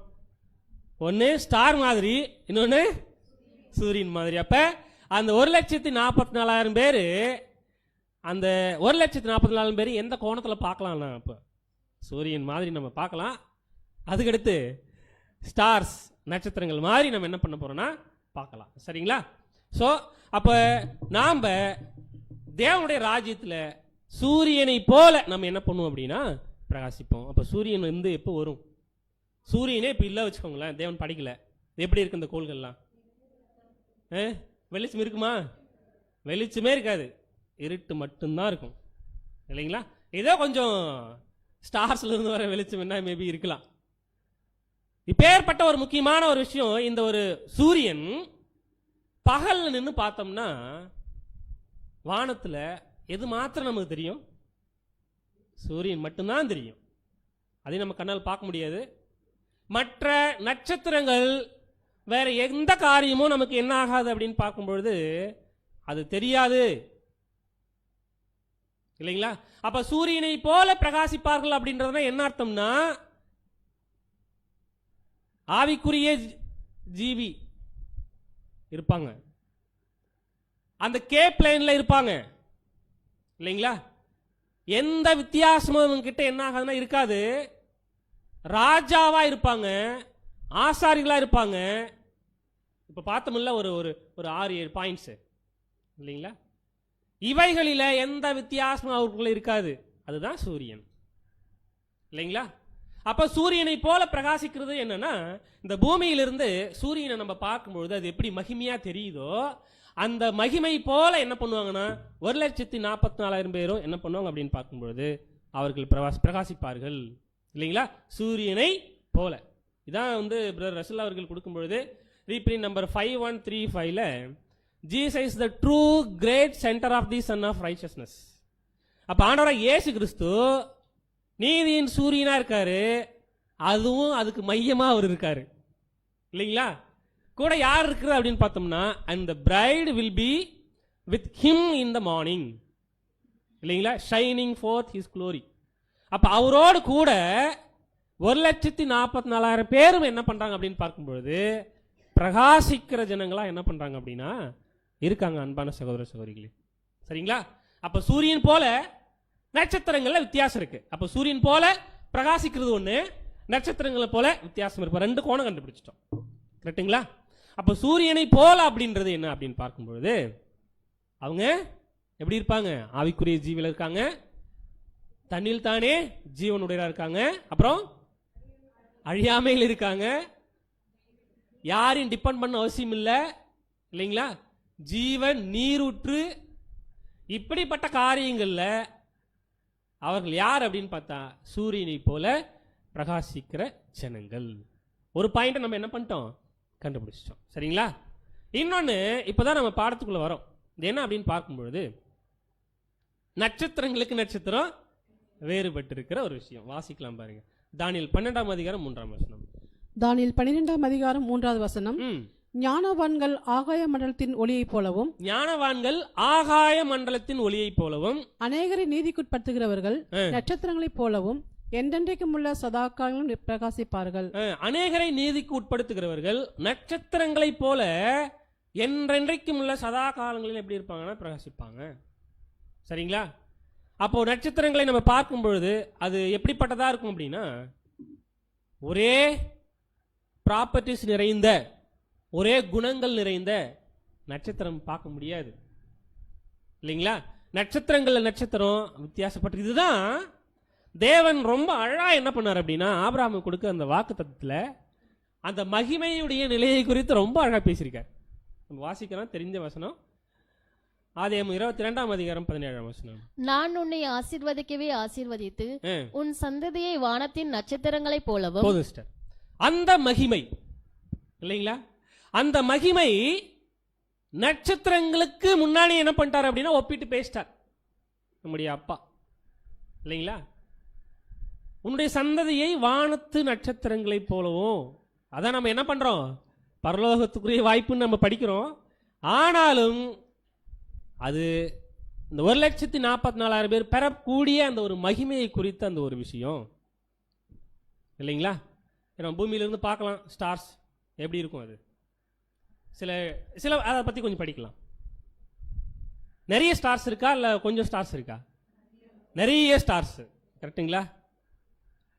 அது அளவில் எப்படி இருக்கும், வித்தியாசங்கள் இருக்கு. எப்படி அளவில் வித்தியாசம் இருக்கோ, அது ஒளி கொடுக்கறத பிரகாசிக்கிறதுல வித்தியாசங்கள் இருக்கு. என்னென்ன குவாலிட்டிஸ் இருக்கோ, ஸ்டார்ஸ்க்குன்னு குவாலிட்டிஸ் இருக்கு அப்படின்னா ஒவ்வொன்றுத்துக்கும் வித்தியாசங்கள் இருக்கு. சில ஸ்டார்ஸ் நம்ம பார்ப்போம்ல, அப்படியே மின்னுக்கிட்டே இருக்கும், திடீர்னு பார்த்தா காணாம போயிடும். பார்த்துருக்குமில்ல இல்லைங்களா. சிலது மைல்டா சின்னதாக இருந்துகிட்டே இருக்கும், சிலது பெருசா இருக்கும். சில நட்சத்திரங்கள் பகல்ல பார்த்தா கூட நமக்கு என்ன ஆகும் தெரியும். அப்படின்னா நட்சத்திரங்கள்ல நிறைய வித்தியாசங்கள் இருக்கு இல்லைங்களா. சில பாயிண்ட்ஸ் நம்ம எடுத்திருக்கோம், அதை பார்க்கலாம் பாருங்களேன். அதாவது பிரைட்னஸ், அது பிரகாசிக்கிற ஒரு விஷயத்துல வித்தியாசங்கள் இருக்கு. கலர்ஸ் இருக்கு, சில டிஃப்ரெண்ட் கலர்ஸ் இருக்கக்கூடிய நட்சத்திரங்கள் இருக்கு. நட்சத்திரங்கள் ஒரே இடத்துல இருக்குமா இல்லை மூவ் ஆயிட்டு இருக்குமா? மூவ் ஆயிட்டு இருக்கும். ஸோ அதுக்கான வெலாசிட்டி அதுக்கு இருக்கு இல்லைங்களா. அப்படின்னா இதுக்கு டெம்பரேச்சர் இருக்கும்ல இல்லைங்களா. ஒரு பெரிய பார்ட்டிகல் எடுத்து நம்ம ஹீட் பண்ணோம்னா அதுக்கு ஒரு டெம்பரேச்சர் இருக்கும், ரொம்ப நேரம் இருக்கும். ஆனால் சின்ன பார்ட்டிகல் எடுத்து ஹீட் பண்ணோம்னா டெம்பரேச்சர் இருக்கும், ஆனால் சீக்கிரம் போயிடும். புரியுதுங்களா? அப்போ டெம்பரேச்சர் என்ன ஆகும் அப்படின்னா, வெப்பம் அப்படின்றது ஒவ்வொரு ஸ்டார்ஸுக்கும் வித்தியாசப்பட்டிருக்கும். அதனுடைய சைஸ்ல அளவில் வித்தியாசம் இருக்கு. அதனுடைய மாஸ், நிறை, அதனுடைய எவ்வளோ உத்தரம் அதை பார்க்குறோம்ல, வெயிட் இல்லைங்களா. அப்படி மூமெண்ட்டில் அது மூவ் பண்ணுற அந்த ஒரு விஷயத்தில் வித்தியாசங்கள் இருக்குது. அதுக்கப்புறம் கெமிக்கல் காம்போசிஷனில் வித்தியாசம் இருக்குது. அதுக்கப்புறம் லுமினாசிட்டி அப்படின்ற ஒரு விஷயம் இல்லைங்களா. இது என்ன அப்படின்னு பார்க்கும்பொழுது, அந்த டோட்டல் எனர்ஜி, அந்த ஸ்டார்ஸ் ஒவ்வொரு ஸ்டாருக்கும் எனர்ஜி நிறைய இருக்குது. அந்த டோட்டல் எனர்ஜி தான் என்ன சொல்லுவாங்க அப்படின்னா, அது ரேடியேட் ஆகி ஒவ்வொரு செகண்டுக்கு வரும்ல. அதான் நம்ம படிக்கிறோம்ல, தாவீது ஞாபகம் இருக்குங்களா அந்த வசனம்? இல்லை, பேசிக்கில் படிப்பேன் இந்த வசனம் இல்லை. வானம் தன்னுடைய மகிமையை வெளிப்படுத்துது. அது கிட்ட இருந்து வர ரேஸ் எப்படிப்பட்டதான ஒரு கதிர்கள் வருது, அது மக்களுக்கு ரொம்ப தேவை அப்படின்ற ஒரு விஷயம் இருக்கு இல்லைங்களா. அதுக்கடுத்து என்ன அப்படின்னு பார்த்தோம்னா ஸ்பெக்ட்ரம். ஸோ ஸ்பெக்ட்ரம் அப்படின்றது என்னன்னா, அது அதனுடைய பாதையில் சுற்றிட்டு இருக்கும்ல, அந்த வேவ் லென்த்தை, அதை பற்றி சொல்லுகிற ஒரு விஷயங்கள். அப்போ இவ்வளோ வித்தியாசங்கள் இருக்குல்ல ஸ்டார்ஸ்குள்ள இல்லைங்களா. அப்படின்னா 1,44,000 பேருக்குள்ளேயும் மகிமையில வித்தியாசம் இருக்கும். சரிங்களா. ஸோ எப்படி அந்த மகிமையில 1,44,000 பேர் வித்தியாசப்பட்டிருப்பாங்க, இதான். அப்படின்னா இவ்வளோ பாயிண்ட்ஸ் நம்ம பார்த்தோம்ல, இவ்வளோ வித்தியாசங்கள் இருக்கு அப்படின்ற பட்சத்தில் 1,44,000 பேருக்குள்ளேயும் வித்தியாசங்கள் இருக்கும். இது நமக்கு இந்த வசனத்தை பார்க்கும் பொழுது ரைட்டு வித்தியாசங்கள் இருக்கு அப்படின்றத நம்ம என்ன பண்ணிருப்போம், புரிஞ்சுட்டு போயிட்டு இருப்போம். ஆனால் அது எப்படிப்பட்டதான வித்தியாசங்கள். ஸோ சபையை பற்றி அவருடைய மகிமையை குறித்து 2 கோணத்தில் என்ன பண்ணுது அப்படின்னா வேதம் பேசுது. ஒன்று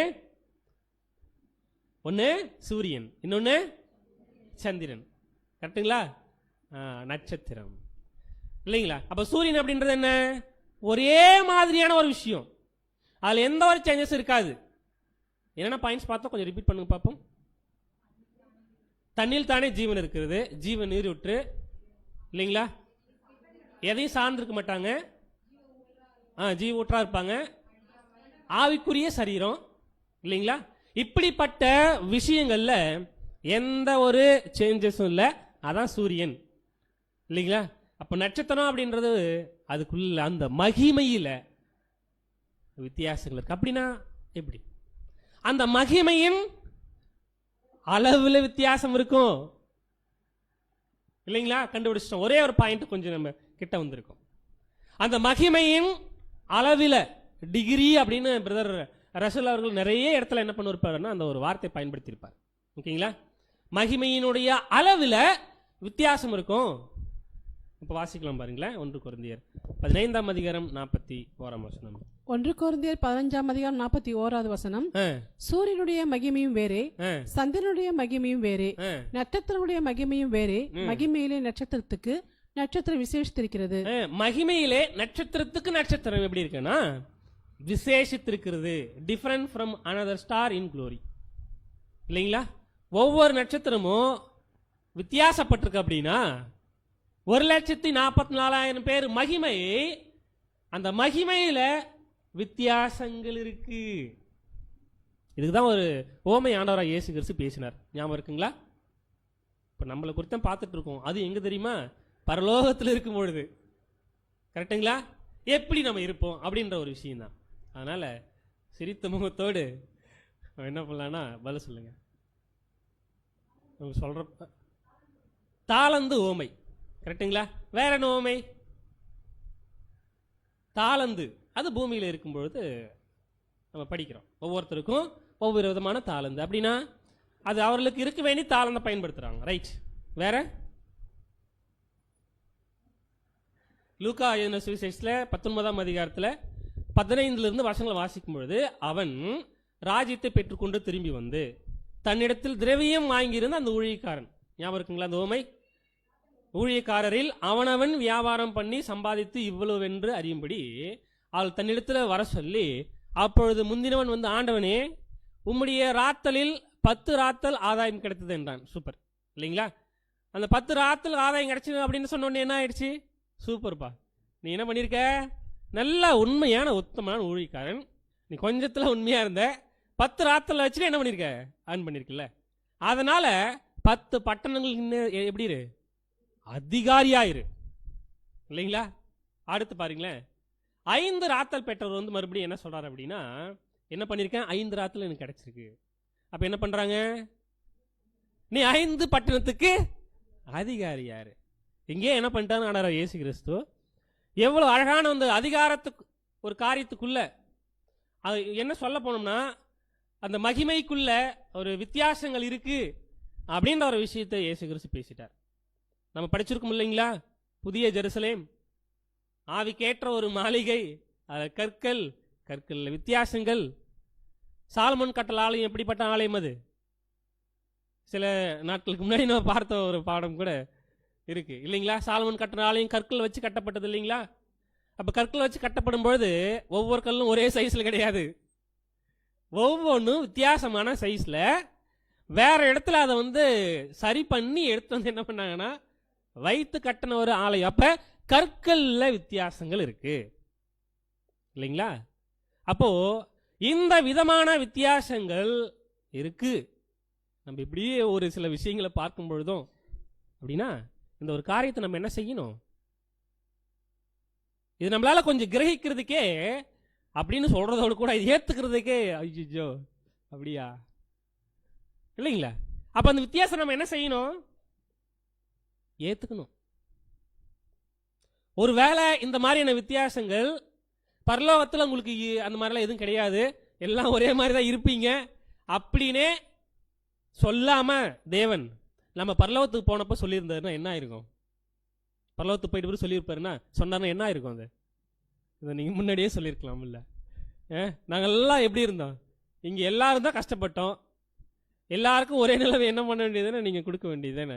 ஏன் பரலோகத்தில் நீங்கள் வித்தியாசப்படுத்துறீங்க அப்படின்னு நம்ம என்ன பண்ணலாம்னா மனசில் கூட எண்ணி பார்ப்போம். அப்படிப்பட்ட ஜனங்கள் தான் நாம, இல்லைங்களா? ஆனால் அங்கே போயிட்ட பிறகு ஒரு வேளை அந்த லேக்கன் 44 போயிட்டோம் அப்படின்னா அந்த மாதிரியான எண்ணங்கள் வரப்போகிறது இல்லை, ஒரு இமேஜினேஷன். சரிங்களா?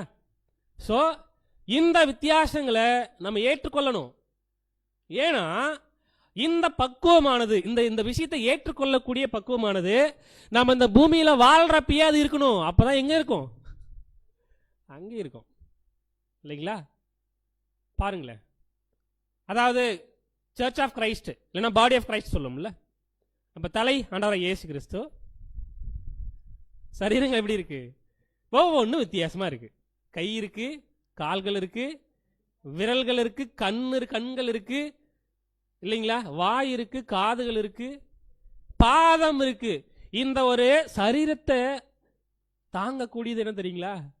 பாதம். அப்படின்னா பாத அங்கங்களா வாழ்ந்து கொண்டிருக்கிற நமக்கு எவ்வளோ பெரிய விஷயம் பாருங்களா, இல்லைங்களா? ஸோ கை செய்கிற வேலை ஒன்று, கால் செய்கிற வேலை ஒன்று, இதிலே வித்தியாசங்கள் இருக்குது. அப்படின்ற பட்சத்தில் அங்கேயும் வித்தியாசங்கள் இருக்குது. இதான் பிரதர் எழுதியிருப்பார். The rewards will not be alike as respect glory and honor. Though all will be glorious and honorable. 1,44,000 பேரும் கனத்தையும் மற்றும் மகிமையும் உள்ளவர்களாக இருப்பாங்க. ஆனால் அந்த கனத்திலையும் மகிமையிலையும் என்ன இருக்கு அப்படின்னு பார்க்கும்பொழுது வித்தியாசங்கள் இருக்கு. சரி, அப்படின்னா எந்த விதத்தில் வித்தியாசம் பிரதர்? அந்த பாயிண்ட் அப்படியே கொஞ்சம் கொஞ்சமா மூவ் ஆகிட்டு போயிட்டே இருக்கலாம். எந்த விதத்தில் வித்தியாசங்கள் இருக்கும் சிஸ்டர்?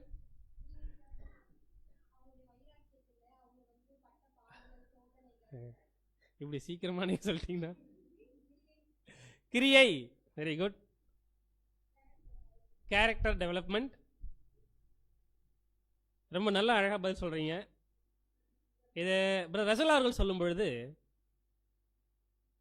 எப்படி அதில் சொல்லியிருக்காருன்னா, the difference will be in position, magnitude and orbit.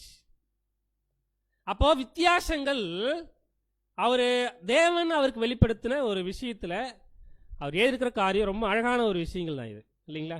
ஒன்று பொசிஷனில் வித்தியாசங்கள் இருக்கு, ரெண்டு மேக்னிடியூடு அப்படின்னா நம்ம சம் வேல்யூஸ் அப்படின்றதெல்லாம் நம்ம படிச்சிருக்கலாம் முன்னாடி. பட் இங்கே வித்தியாசமான மீனிங்ஸ் இருக்கு. ஆர்பிட், 3 டிஃபரன்ஸ் இருக்கு, இல்லைங்களா? ஃபர்ஸ்ட் ஒன் பொசிஷன்னா என்ன? அந்த நிலை, அந்த ஸ்தானம். பாருங்களேன், பிதாவாகிய ஸ்தானம், பிதாவாகிய தேவன் இருக்காருல்ல, அதான உயர்ந்த பட்ச ஜீவன். அது ஒரு எப்பேற்பட்ட ஒரு ஸ்தானம். அதுக்கு யார் இருக்காங்க? இயேசு கிறிஸ்து. ஈவன் சொல்ல போனா 2 பேருக்குமே வித்தியாசங்கள் இருக்குதான், ஆனா அழியாமை, இல்லைங்களா? பிதாவாகிய தேவன் அப்படிப்பட்டவர், ஆண்டவர் இயேசு கிறிஸ்து அவருடைய கீழே இருந்து ரொம்ப அழகா மகிமையில இருக்காருன்றதை பார்க்கிறோம். So first point is position அப்படின்னு நம்ம எடுத்துக்கிட்டோம்னா அது ஒரு ஸ்தானம், அது ஒரு நிலை. அப்படின்னா 1,44,000 பேருக்குள்ளேயும் அந்த ஒரு நிலையில அவங்க என்ன பண்ணப்பட்டிருப்பாங்க? வித்தியாசங்கள் இருக்கும், இல்லைங்களா? அதுக்கப்புறம் மேக்னிடியூட் அப்படின்றது வேற ஒன்றும் இல்லை, அந்த ஸ்தானத்துக்குள்ள இருப்பாங்க, இல்லைங்களா? அந்த நிலைக்குள்ள இருப்பாங்கல்ல, அந்த நிலைக்குள்ள இருக்கும் பொழுது அவர்களுக்கு இருக்கிற அந்த ஒரு முக்கியத்துவம், இம்பார்ட்டன்ஸ், சிக்னிஃபிகன்ஸ், புரியுதுங்களா? இதுல வித்தியாசம் இருக்கும். 3வது பாயிண்ட் என்ன அப்படின்னு பார்த்தோம்னா ஆர்பிட். ஆர்பிட் அப்படின்றது ஒரு விஷயம் புரிஞ்சுருதான் நான் சொல்றேன். அதாவது பூமியை சுற்றி சூரியன் வருது, கரெக்டுங்களா? தலையாட்டும், ஆமா. பூமியை சுற்றி சூரியன் வருது, சூரியனை சுற்றி பூமி வந்துட்டு இருக்கு. அது என்ன பாதையில சுத்தி இருக்கு? ஆக்சுவலி அந்த ஒரு பாதை இருக்குல்ல, அதுக்கு பேர் என்ன சொல்லுவாங்க அப்படின்னா அந்த ஒரு வரம்புல சுத்திட்டு இருக்கும். ஆர்பிட், நீள்வட்ட பாதை, எலிப்டிக் ஒன், இப்படின்னு நம்ம என்ன பண்ணலாம், அதுக்கு நிறைய பெயர்களை சொல்லலாம், இல்லைங்களா? ஸோ அப்போ அந்த ஆர்பிட் அப்படின்றது வேற ஒன்றும் இல்லை, எப்படி ஒரு கோல் அதனுடைய வரம்புலே அதனுடைய பவுண்டரியிலே சுத்திட்டு இருக்கோ அந்த மாதிரி வரம்பு, ஒரு லிமிட் சொல்லுவோம்ல, அந்த ஒரு வரம்பு கீழே இவ்வளோதான் என்ன. அதாவது ஆண்டவராக இயேசு கிறிஸ்து மகிமையில் இருக்காரு, ஆனால் அவர் பயன்படுத்துகிற வல்லமை ஒன்றா இருக்கும். ஒருவேளை நாம் போய் 1,40,000 இருந்து நாம் பயன்படுத்த வேண்டிய வல்லமை ஒன்றா இருக்கும். ரெண்டுத்துக்கு வித்தியாசம் இருக்கும். ரெண்டு ஒன்றும் இல்லை. புரியுதுங்களா? ஸோ நமக்கு என்ன ஒரு வரம்போ அதுதான் என்ன பண்ண முடியும் அப்படின்னு பார்க்கும் பொழுது பயன்படுத்த முடியும். ஆனால் அது என்ன அப்படின்னு பார்த்தோம்னா மகிமை தான், இல்லைங்களா? இதுக்கு நம்ம ஒரு எக்ஸாம்பிள் எடுத்துக்கலாம். ஒரு ஒரு ஒரு சின்ன எக்ஸாம்பிள் என்ன அப்படின்னு பார்க்கும்பொழுது, இப்போ பாருங்களேன், பவுல் இருக்காரு. பவுலுக்குன்னு ஒரு மகிமை கொடுத்துருக்காருல்ல தேவன், இல்லைங்களா? அந்த மகிமை அவருக்குன்னு ஒரு ஸ்தானம், அந்த ஸ்தானத்துக்குரிய ஒரு முக்கியத்துவம் கொடுத்துருக்காரு தேவன். அந்த முக்கியத்துவத்தை இயேசு கிறிஸ்து தேவன் கொடுத்துருக்காரா? இல்ல. ஏன்? அவருக்கு வேற முக்கியத்துவம். புரியுதுங்களா? ஆண்டவராக இயேசு கிறிஸ்துக்குன்னு ஒரு நிலை இருக்கு, அவருக்குன்னு ஒரு முக்கியத்துவம் இருக்கு, சிக்னிஃபிகன்ஸ் இருக்கு. அது பவுல் கொடுத்துருக்காரா? இல்ல. 12 அப்போஸ்தலர்கள் கொடுத்துருக்காரா? இல்ல, இல்லைங்களா? 12 அப்போஸ்தலர்களுக்குள்ளேயே என்ன இருக்கு அப்படின்னு பார்க்கும் பொழுது இந்த நிலையில வித்தியாசங்கள் இருக்கு. பார்க்கறோமா இல்லைங்களா? இல்லைங்களா? அப்படிதான் பவுல் ரசல் அவர்கள் கொடுத்த ஒரு விஷயம் என்ன அப்படின்னு பார்த்தோம்னா, நம்ம சரி அந்த பாயிண்ட் அப்புறம் பின்னாடி நம்ம பார்க்கலாம், இப்போ வேணாம். ஒரு எக்ஸாம்பிள், எப்படி பொசிஷன், மேக்னிடியூட் அண்ட் ஆர்பிட், இல்லைங்களா? அந்த ஸ்தானம் அல்லது நிலை, அப்புறம் அந்த ஸ்தானத்துக்குரிய முக்கியத்துவம், அதுக்கப்புறம் அந்த வரம்பு, இல்லைங்களா? இப்போ நம்ம எடுத்துக்கலாம், ஒரு கலெக்டராக ஒருத்தர் இருக்காருன்னு வச்சுக்கோங்க. அவர் என்ன பண்ணுவார்? அது நிலை. கலெக்டர் அப்படின்றது நிலை, அந்த ஒரு ஸ்தானம், இல்லைங்களா? டிஸ்ட்ரிக்ட் கலெக்டர் அப்படின்னு சொல்லலாம், அந்த வட்டாட்சியர் அப்படின்னு சொல்லுவோம், கரெக்டுங்களா? ரைட்டு. அவர் இருப்பாரு, அவருக்குன்னு என்ன இருக்கும்? முக்கியத்துவம் இருக்கும். ஸ்தானம்னு ஒன்று இருக்கு, முக்கியத்துவம்னு ஒன்று இருக்கு. ஆனா அவருக்கு இருக்கிற முக்கியத்துவத்தை காட்டில அவங்க சீஃப் மினிஸ்டருக்கு முக்கியத்துவம் இருக்குங்களா? இல்லைங்களா? அங்க வித்தியாசம் இருக்குல்ல? ரைட்டு. ஆனாலும் இந்த கலெக்டர் என்ன பண்ண முடியும்னா, அந்த டிஸ்ட்ரிக்ட்ல எவ்வளோ தூரம் அந்த வரம்பு மீறி அதிகாரத்தை பயன்படுத்த முடியாது, வரம்புக்குள்ளதான் என்ன பண்ண முடியும்? அவரு அதிகாரத்தை பயன்படுத்த முடியும், இல்லைங்களா? ஸோ அப்போ இந்த டிஸ்ட்ரிக்ட் கலெக்டராக இருந்தாலும் சரி, எந்த அதிகாரிகளாக இருந்தாலும் சரி, இந்த ஒரு 3 பாயிண்ட் என்ன ஆகும் அப்படின்னா ரொம்ப கிளியராக என்ன ஆகும்? மேட்ச் ஆகும். ஓகேங்களா? ஸோ அன்பான சகோதர சகோதரிகளே, இந்த ஒரு விஷயம்தான் பரலோகத்தில் இருக்கும் பொழுது ரொம்ப கிளியராக தேவன் டிசைன் பண்ணி வச்சிருக்காரு. ஸ்தானங்களில் வித்தியாசம் இருக்கு. அவர்கள் முக்கியத்துவம் அதாவது முக்கியத்துவத்தில், ஸ்தானத்துக்குரிய முக்கியத்துவம், இல்லைங்களா? ஸ்தானத்துக்குரிய முக்கியத்துவத்தில் வித்தியாசம் இருக்கு. அவர்களுக்கு எவ்வளோ வல்லமையை பயன்படுத்த முடியும், எவ்வளோ காரியங்களை செய்ய முடியுன்றதுக்கும் ஒரு அளவு இருக்கு, அதுக்கு ஒரு வரம்பு இருக்கு, இல்லைங்களா? அந்த வரம்பு மீறி என்ன பண்ண முடியாதுன்னா அவங்க செய்ய மாட்டாங்க. செஞ்ச முடியாதுன்னு சொல்றதோட செய்ய மாட்டாங்க. ஏன்? கிறிஸ்தவ மாதிரி தான் மேலே போயிருப்பாங்க. ஓகேங்களா? 3 பாயிண்ட் மைண்டில் வச்சுக்கலாம். சில வசனங்களை வாசிக்கலாம் பாருங்க. நம்முடைய பிதாவாகிய தேவன் எப்படிப்பட்டவர்? வாசிக்கலாம். எபிரேயர் 1:3 இவர் அவருடைய மகிமையின் பிரகாசமும் அவருடைய தன்மையின் சொருபமாய் இருந்து சர்வத்தையும் தம்முடைய வல்லமுள்ள வசனத்தினாலே தாங்குகிறவராய் தம்மாலே தாமே நம்முடைய பாவங்களை நீக்கும் சுத்திகரிப்பு உண்டு பண்ணி உன்னதத்திலுள்ள மகத்துவமானவருடைய வலது பாசத்தை உட்கார்ந்தார். உன்னதத்தில் உள்ள மகத்துவமானவருடைய வலது பாரசத்துல உட்கார்ந்து இருக்கார், இல்லைங்களா? அதாவது இவர் அவருடைய மகிமையின் பிரகாசம். யாருடைய பிரகாசம்? பிதாவாகிய தேவனுடைய மகிமை, அவருடைய மகிமையுடைய பிரகாசமா இயேசு கிறிஸ்து இருக்காரு. அவரை பத்தி பாருங்க, வித்தியாசப்படுத்தி ரொம்ப கிளியரான வசனத்தை பாருங்க. அவருடைய தன்மையின் சொரூபமாய் இருந்து சர்வத்தையும் தம்முடைய வல்லமையுள்ள வசனத்தினாலே தாங்குகிறவராய் தம்மாலே தாமே நம்முடைய பாவங்களை நீக்கும் சுத்திகரிப்பு உண்டு பண்ணி உன்னதத்தில் உள்ள மகத்துவருடைய வலது பாரசத்தில் விட்டுருக்கு. அப்ப நம்முடைய பிதாவாகிய தேவன் எக்ஸ்ட்ரீம் லெவல்ல, அந்த ஹை பொசிஷன்ல, மேலான ஒரு நிலையில் இருக்கார். அந்த நிலைக்கு எல்லாம் மேல வேற எந்த நிலையும் கிடையாது, இல்லைங்களா? நம்முடைய ஆண்டவர் இயேசு கிறிஸ்து அதே மகிமை தான், அதுல எப்படி இருக்கு? வித்தியாசங்கள் இருக்கு, இல்லைங்களா? ஸோ இவைகளை குறித்து சிந்திக்கும் பொழுது அப்போ இயேசு கிறிஸ்து, ஆண்டவராக இயேசு கிறிஸ்து, பிதாவாகிய தேவன் பார்த்தோம்ல எப்படிப்பட்டதான ஒரு காரியம். இப்போ நமக்கு எடுத்துக்கிட்டோம் அப்படின்னா வெளிப்படுத்தின விசேஷம் 19:16 ராஜாதி ராஜா கர்த்தாதி கர்த்தா என்னும் நாமம் அவருடைய வஸ்திரத்தின் மேலும் அவருடைய தொடையின் மேலும் எழுதப்பட்டு இருந்தது. இது யாரை பற்றி? ராஜாத்தி ராஜா, இல்லைங்களா?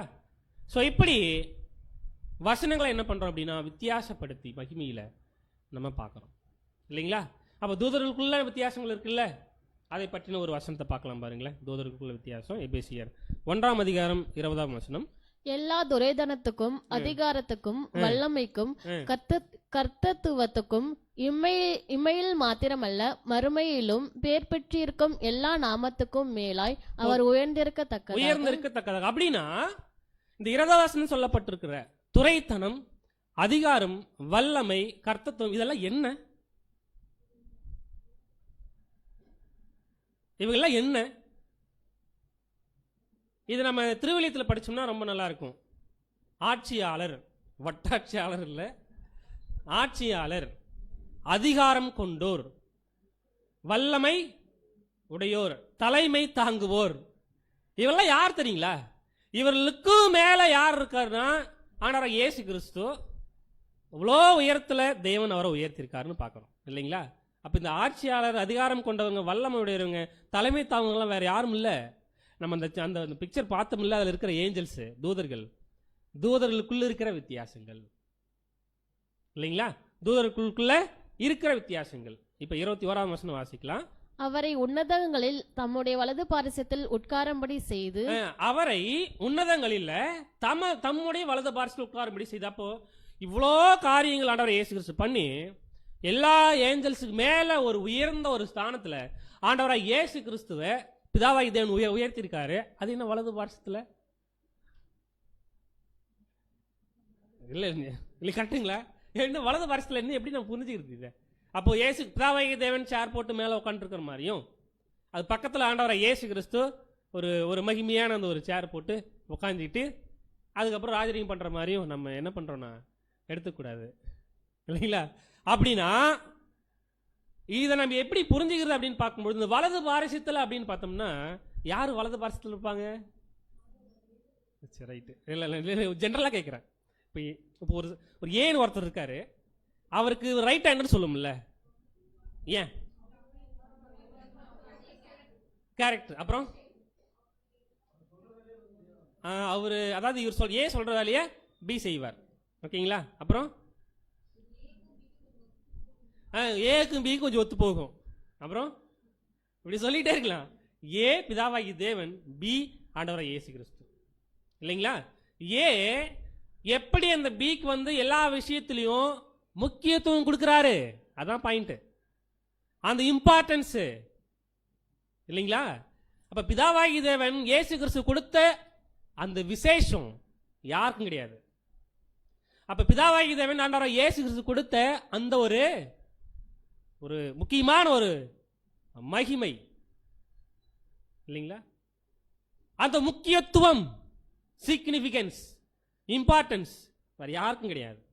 அதுதான் அவருடைய வலது பாரிசத்தில் உட்காந்து வச்சிருக்கேன் அப்படின்னு தேவன் சொல்றாருன்னா அதான் காரணம். எல்லாவற்றையும் அவருக்கு பாதங்களுக்கு கீழ்ப்படுத்தி எல்லாவற்றாலும் நிரப்புகிறவருடைய நிறைவாகிய சரீரமான சபைக்கு அவரை எல்லாவற்றிற்கும் மேலாக தலையாக தந்தளினார். அப்ப இப்படியா இருந்தாலும், அதாவது அந்த ஆட்சியாளர், அதிகாரம் கொண்டவர், வல்லமை உடையோர், தலைமை தாங்குவோர், இப்பேற்பட்ட தேவதூதர்களுக்கும் மேல ஆண்டவர் இயேசு கிறிஸ்து வச்சாலும் சபை ஜனங்களுக்கு மேல என்ன பண்ணியிருக்காரு அப்படின்னா வச்சிருக்கிறார். அப்படின்னா அன்புக்குரிய சகோதர சகோதரிகளே, நிலை வேற, வித்தியாசங்கள் இருக்கு, அந்த முக்கியத்துவத்தில் வித்தியாசம் இருக்கு, அந்த வரம்புலையும் வித்தியாசம் இருக்கு. அப்ப ஆண்டவராய் இயேசு கிறிஸ்துவுக்கு கொடுத்த அந்த நிலையிலையும் சரி, அந்த நிலைக்குரிய முக்கியத்துவம் சரி, வரம்பும் சரி, 1,44,000 பேர் கிடையாது. அதுல என்ன இருக்கு? வித்தியாசங்கள் இருக்கு. பவுலுக்கு கொடுக்கப்பட்ட இந்த 3 விஷயம் மற்றவர்களுக்கு வேற மாதிரி இருக்கும், இல்லைங்களா? பேதுருக்கு வேற மாதிரி இருக்கும். ஸோ இப்படி வித்தியாசங்கள் இருக்குன்றதை நம்ம என்ன பண்றோம் அப்படின்னா பார்க்குறோம், இல்லைங்களா? So very close. இதுதான் வந்து ஆண்டவராக இயேசு கிறிஸ்து வாழும்பொழுது ஒரு அம்மா வந்து என்ன பண்ணாங்க அப்படின்னா கேட்டாங்க. என்ன கேட்டாங்க தெரியுங்களா? எனக்கு 2 மகன்கள் இருக்காங்க, செபதேயின் குமாரனுடைய தாய் அவரிடத்தில் வந்து அவரை பணிந்து கொண்டு உம்மிடத்தில் ஒரு விண்ணப்பம் பண்ணணும். அவர் அவளை நோக்கி உனக்கு என்ன வேணும்னு கேட்டாரு. அதற்கு அவள், உம்முடைய ராஜ்யத்திலே என் குமாரராகிய 2 பேரில் ஒருவன் இன்னொருவன் இடது பார்சல் உட்காரும்படி அருள் செய்யணும். ஏன் கேட்குறாங்க அப்படி? அந்த ஒரு இம்பார்ட்டன்ஸ் இல்லைங்களா? பொசிஷன் அப்படின்றதோட, அதாவது இயேசு கிறிஸ்து வலது பக்கத்துலையும் இடது பக்கத்துலையும் இருக்கிறது என்னன்னா, நீங்க ஆண்டவர் இயேசு கிறிஸ்துவே நீங்க என்ன பண்ணுங்க, என்னுடைய பிள்ளைகள் 2 பேருக்கு நீங்க முக்கியத்துவம் கொடுங்கன்னு அர்த்தம் இல்லைங்க. இதுதான் ஆண்டவர் இயேசு கிறிஸ்துக்கு பிதாவாகிய தேவன் என்ன பண்ணியிருக்காரு அப்படின்னா செஞ்சிருக்காரு. இது ஒரு எக்ஸாம்பிள் தான், வேற ஒன்றும் இல்லை இல்லைங்களா? ஸோ நம்முடைய ஆண்டவராக இயேசு கிறிஸ்து கூட 1,44,000 பேரும் வலது பாரசத்தில் உட்காந்துருக்கணும்ல, கரெக்டுங்களா? அப்படின்னா வலது பாரசத்தில் அப்படின்றது என்ன அர்த்தம் அப்படின்னு பார்க்கும் பொழுது, நம்முடைய ஆண்டவராக இயேசு கிறிஸ்து என்ன செய்வார் அப்படின்னு பார்த்தோம்னா, என்ன செய்வார்? அவருடைய வலது பாரசத்தில் உட்காந்துருக்கும்ல, நிலையில வித்தியாசம் இருக்கு நமக்கும், அப்புறம் நிலைக்குரிய முக்கியத்துவத்தில் வித்தியாசம் இருக்கு, அப்புறம் வரம்புல வித்தியாசம் இருக்கு. இந்த வித்தியாசம் எல்லாம் இருந்தாலும் ஆண்டவராக இயேசு கிறிஸ்து முக்கியத்துவம் எல்லாருக்கும் கொடுப்பாரு. ஆனால் அதுக்குள்ளே என்ன இருக்கும் அப்படின்னு பார்த்தோம்னா வித்தியாசங்கள்லாம் பிரித்து பார்க்குறது அப்படிலாம் கிடையாது. நீங்கள் வித்தியாசமாக புரிஞ்சிக்க வேணாம், புரியுதுங்களா? இங்கே இதை பிரித்து பார்க்குறது அந்த மாதிரி எல்லாம் அதாவது நம்ம தப்பான ஒரு கண்ணோட்டத்தில் இந்த ஒரு பாடத்தை பார்த்துட வேணாம். வித்தியாசங்கள் இருக்கும் அப்படின்னு தான் நம்ம என்ன பண்ணுறோம், பார்க்குறோம். இப்போ பிரதர் ரசல் அவர்களை போயிட்டு கேட்டோம்னா, சரி ரைட்டு, நீங்கள் வசனங்களுக்கு இருக்குது, நிறைய இன்டர்பிரேஷன் கொடுத்துருக்கீங்க. பிரதர் அவர்களே, ஆண்டவராக இயேசு கிறிஸ்துவனுடைய வலது பாரசத்துலேயும் இடது பாரசத்துலேயும் யார் உட்காந்துருப்பாங்க அப்படின்னு கேள்வி கேட்டால் அவர் யாரை சொல்லியிருப்பார்? கண்டிப்பாக நம்மளை என்ன பண்ணியிருக்க மாட்டார். நம்ம இப்போ தான் வாழ்கிறோம் இல்லைங்களா? யாரை சொல்லியிருக்க வாய்ப்பு இருக்குது? கண்டிப்பாக 12 பேரில் 2 பேர் சொல்லியிருப்பார். அப்போஸ்தலன் பவுல்,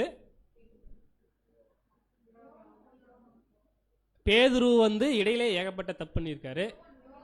ஏன்னா அங்கே யூதர்களுக்கு என்ன பண்ணியிருக்காருன்னா சில பாலிடிக்ஸ் பண்ணியிருக்காப்புல. யோவான், வெரி குட் இல்லைங்களா? 2 பேர், பவுல் மற்றும் யோவான், 2 பேருக்குள்ள நிலை, அவருக்குள்ள நிலைக்குரிய முக்கியத்துவம், அப்புறம் வரம்பு, 2 பேருக்குள்ளே வித்தியாசங்கள் இருக்கு. ஆனால் ஆண்டவர் இயேசு கிறிஸ்து என்ன பண்றாருன்னா, பவுலுக்கும் ஒரு முக்கியத்துவம் கொடுக்குறாரு, இங்க யோவானுக்கும் ஒரு முக்கியத்துவம் கொடுக்குறாரு. ஆனாலும் அதில் என்ன பண்ணப்பட்டிருக்கு அப்படின்னா அந்த வித்தியாசங்கள் இருக்கு. அப்படின்னா 12 அப்போஸ்தலர்கள் மத்தியிலும் வித்தியாசம் இருக்கு, எல்லா காரியங்களிலும் வித்தியாசம் இருக்கு இல்லைங்களா? வெளிப்படுத்தின விசேஷம் 2ஆம் அதிகாரம் 17ஆம் வசனத்துல வாசிக்கலாம். வெளிப்படுத்தல் 2ஆம் அதிகாரம் 17வது வசனம், ஆவியானவர் சபைகளுக்கு சொல்லுகிறதை காதுள்ளவன் கேட்க கடவன். ஜெயங்கொள்ளுகிறவனுக்கு நான் மறைவான மன்னாவை புசிக்க கொடுத்து அவனுக்கு வெண்மையான குறிக்கல்லையும் அந்த கல்லின் மேல் எழுதப்பட்டதும் அதை பெறுகிறவனை அன்றி வேறு ஒருவனும் அறியக்கூடாதுமாகிய புதிய நாமத்தையும் கொடுப்பேன் என்று எழுது. இந்த கல்லுல ஒரு புதிய நாமம் எழுதப்பட்டிருக்கு. என்ன புதிய நாமம் தெரியாது இல்லைங்களா? அந்த புதிய நாமத்தை குறித்து யார் மட்டும் தெரிஞ்சுப்பாங்க? நல்லா சற்று உற்று கவனிங்க, அவங்க மட்டும்தான், கரெக்டுங்களா? அந்த கல்லின் மேல் எழுதப்பட்டதும் அதை பெறுகிறவனே அன்றி வேறொருவனும் அறியக்கூடாததுமாகிய புதிய நாமத்தை என்ன பண்ணுவேன், கொடுப்பேன் என்று எழுதுது. அப்போ அந்த 1,44,000 பேருக்கும் ஆண்டவராய் இயேசு கிறிஸ்துக்கும் பிதாவாகிய தேவனுக்கும் ஒரு விசேஷித்த ஒரு பந்தம் இருக்கும். புரிஞ்சுங்களா? விசேஷித்த ஒரு பந்தம். ஆனால் அது எப்படிப்பட்டதான ஒரு எழுதப்பட்ட ஒரு பேர் அப்படின்றதெல்லாம் நமக்கு என்ன தெரியாதுங்க, இருக்காது, தெரியாது. இப்போ நமக்கு தெரியாது. ஒருவேளை சபையாக மாறிட்டோம்னா கண்டிப்பாக நமக்கு தேவன் என்ன பண்ணுவான்னு சொல்லி கொடுப்பார். ஓகேங்களா? ஸோ இதான் அந்த பாடத்தினுடைய ஒரு பாதி தான் வந்திருக்கும்.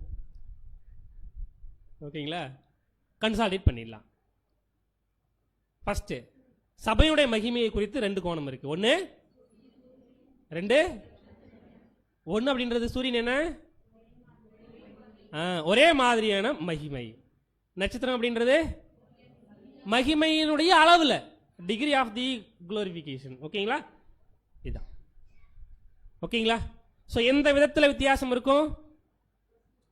Position, magnitude and orbit. அந்த நிலையில் அந்த ஸ்தானம், அதாவது ஸ்தானத்துக்குரிய அந்த ஒரு முக்கியத்துவம், அந்த ஒரு லிமிட் வரம்புக்குள்ள, இல்லைங்களா? ஸோ இப்போ என்ன செய்யலாம் அப்படின்னு பார்த்தோம்னா, இந்த மகிமைக்குள்ளே போகிறதுக்கு நம்ம எப்பேற்பட்ட பாடுகளை பண்ணுறோம். முதல்ல என்ன செய்கிறோம்? நம்ம என்ன செய்கிறோம்? நம்மளை அர்ப்பணிக்கிறோம். வேற என்ன பண்ணுறோம்? பலி செலுத்துகிறோம், பலியின் ஜீவியம். அப்புறம்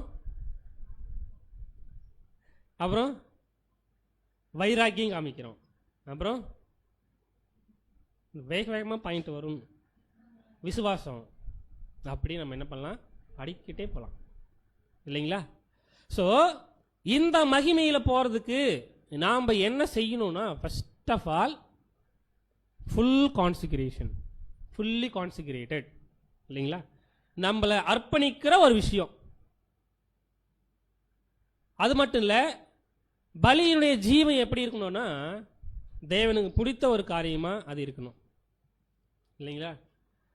உபத்திரவம், நம்ம சொன்ன அநேக விஷயங்கள் எவைகளெல்லாம் நமக்கு அனுமதிக்கப்படுதோ அதெல்லாம் யார் அனுமதிச்சு நீ எடுத்துக்கணும்? தேவனை அனுமதிச்சாரு எடுத்துக்கணும், இல்லைங்களா? ரைட்டு. ஸோ ஒரே மாதிரியான அதாவது மகிமையில் சென்ற பிறகு எந்த அடிப்படையில் வித்தியாசம் இருக்கும், அல்ல விசேஷத்து இருப்பாங்க அப்படின்னு முக்கியமான ஒரு பாயிண்ட் நம்ம பார்க்கலாம், ஓகேங்களா? மகிமையில் சென்ற பிறகு எதன் அடிப்படையில் வித்தியாசப்பட்டிருப்பாங்க? ஃபர்ஸ்ட் பாயிண்ட்டு, ஒரே மாதிரியான மகிமையை உடன்படிக்கை நிறைவேற்றினா உங்களுக்கு கிடைச்சிடும், கரெக்டுங்களா? அதாவது உடன்படிக்கையை கான்சிகரேஷனை அவங்க எப்பேர் பாடுபட்டாவது நிறைவேற்றினாங்கன்னா அந்த சூரியனுக்குரிய அந்த மகிமை, ஒரே மாதிரியான மகிமை கிடைச்சிருமா? ரெண்டாவது பாயிண்ட் தான் ரொம்ப முக்கியம் அன்பானவர்களே. அந்த உடன்படிக்கையை எந்த விதத்தில் நம்ம நிறைவேற்றிருக்கோம் அப்படின்றத ரொம்ப ரொம்ப முக்கியம், புரியுதுங்களா? அப்ப அந்த உடன்படிக்கையை எந்த விதத்தில் நம்ம நிறைவேற்றிருக்கோமோ அந்த மாதிரியான ஒரு வித்தியாசம் நமக்கு எங்க இருக்கும்? பரலோகத்தில் இருக்கும். எவ்வளவு தீவிரமா நம்ம ஓடி இருக்கோம் அவருடைய வேலை செய்யறதுக்கு, எவ்வளவு தீவிரமா நம்ம வைராக்கியம் காமிச்சிருக்கோம், எவ்வளவு ஃபெய்த்ஃபுல்லா இருந்திருக்கோம், உண்மையா இருந்திருக்கோம், எவ்வளவு கீழ்ப்படிஞ்சிருக்கோம், எவ்வளவு அவமானப்பட்டிருக்கோம், இல்லைங்களா? எவ்வளவு சோதனையை என்ன பண்ணிருக்கோம்னா பார்த்துருக்கோம், அதை ஜெயித்திருக்கோம். இவைகள் தான் அந்த விதங்கள். அப்ப உடன்படிக்கையை நம்ம நிறைவேற்றி முடிச்சோம் அப்படின்னா நமக்கு ஒரு மகிமையை தேவன் கொடுக்கிறாரு, அதில் வித்தியாசம் இல்லை. ஆனால் எந்த விதத்தில் நம்ம நிறைவேற்றுகிறோமோ அந்த விதத்தின் அடிப்படையில் என்ன பண்ணுறாரு அப்படின்னு பார்க்கும்பொழுது என்ன செய்கிறாருங்க? வித்தியாசத்தை கொடுக்குறாரு. எங்களை மகிமையில் வித்தியாசத்தை கொடுக்குறார். எக்ஸாம்பிள் பவுல் எடுத்துக்கலாமா? இல்லைங்களா? பவுல் அவர் அந்த ஒரு தரிசனத்தை பார்த்த உடனே இமீடியட்டா எவ்வளவு விஷயங்கள் அவர் நியாயப்பிரமாணம் கற்று தேர்ந்திருந்தாலும் கூட இமீடியட்டா சரண்டர் ஆகிறார், இல்லைங்களா? பெரிய ஒரு விஷயம் இந்த ஒரு விஷயம். ஏன் பவுலை தேவன் சூஸ் பண்ணியிருக்கணும்? வேற யாராவது சூஸ் பண்ணியிருக்கலாம்ல? காரணம் என்ன?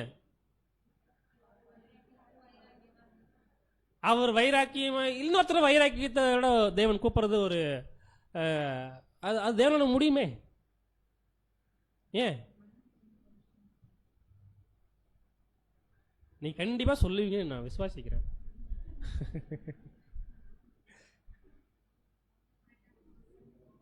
அண்ணே, இவர் செய்வார் அப்படின்றது தேவனுக்கு தெரியும், ஆனா இன்னொருத்தரும் செய்வார்ன்றதும் தேவனுக்கு தெரியும்.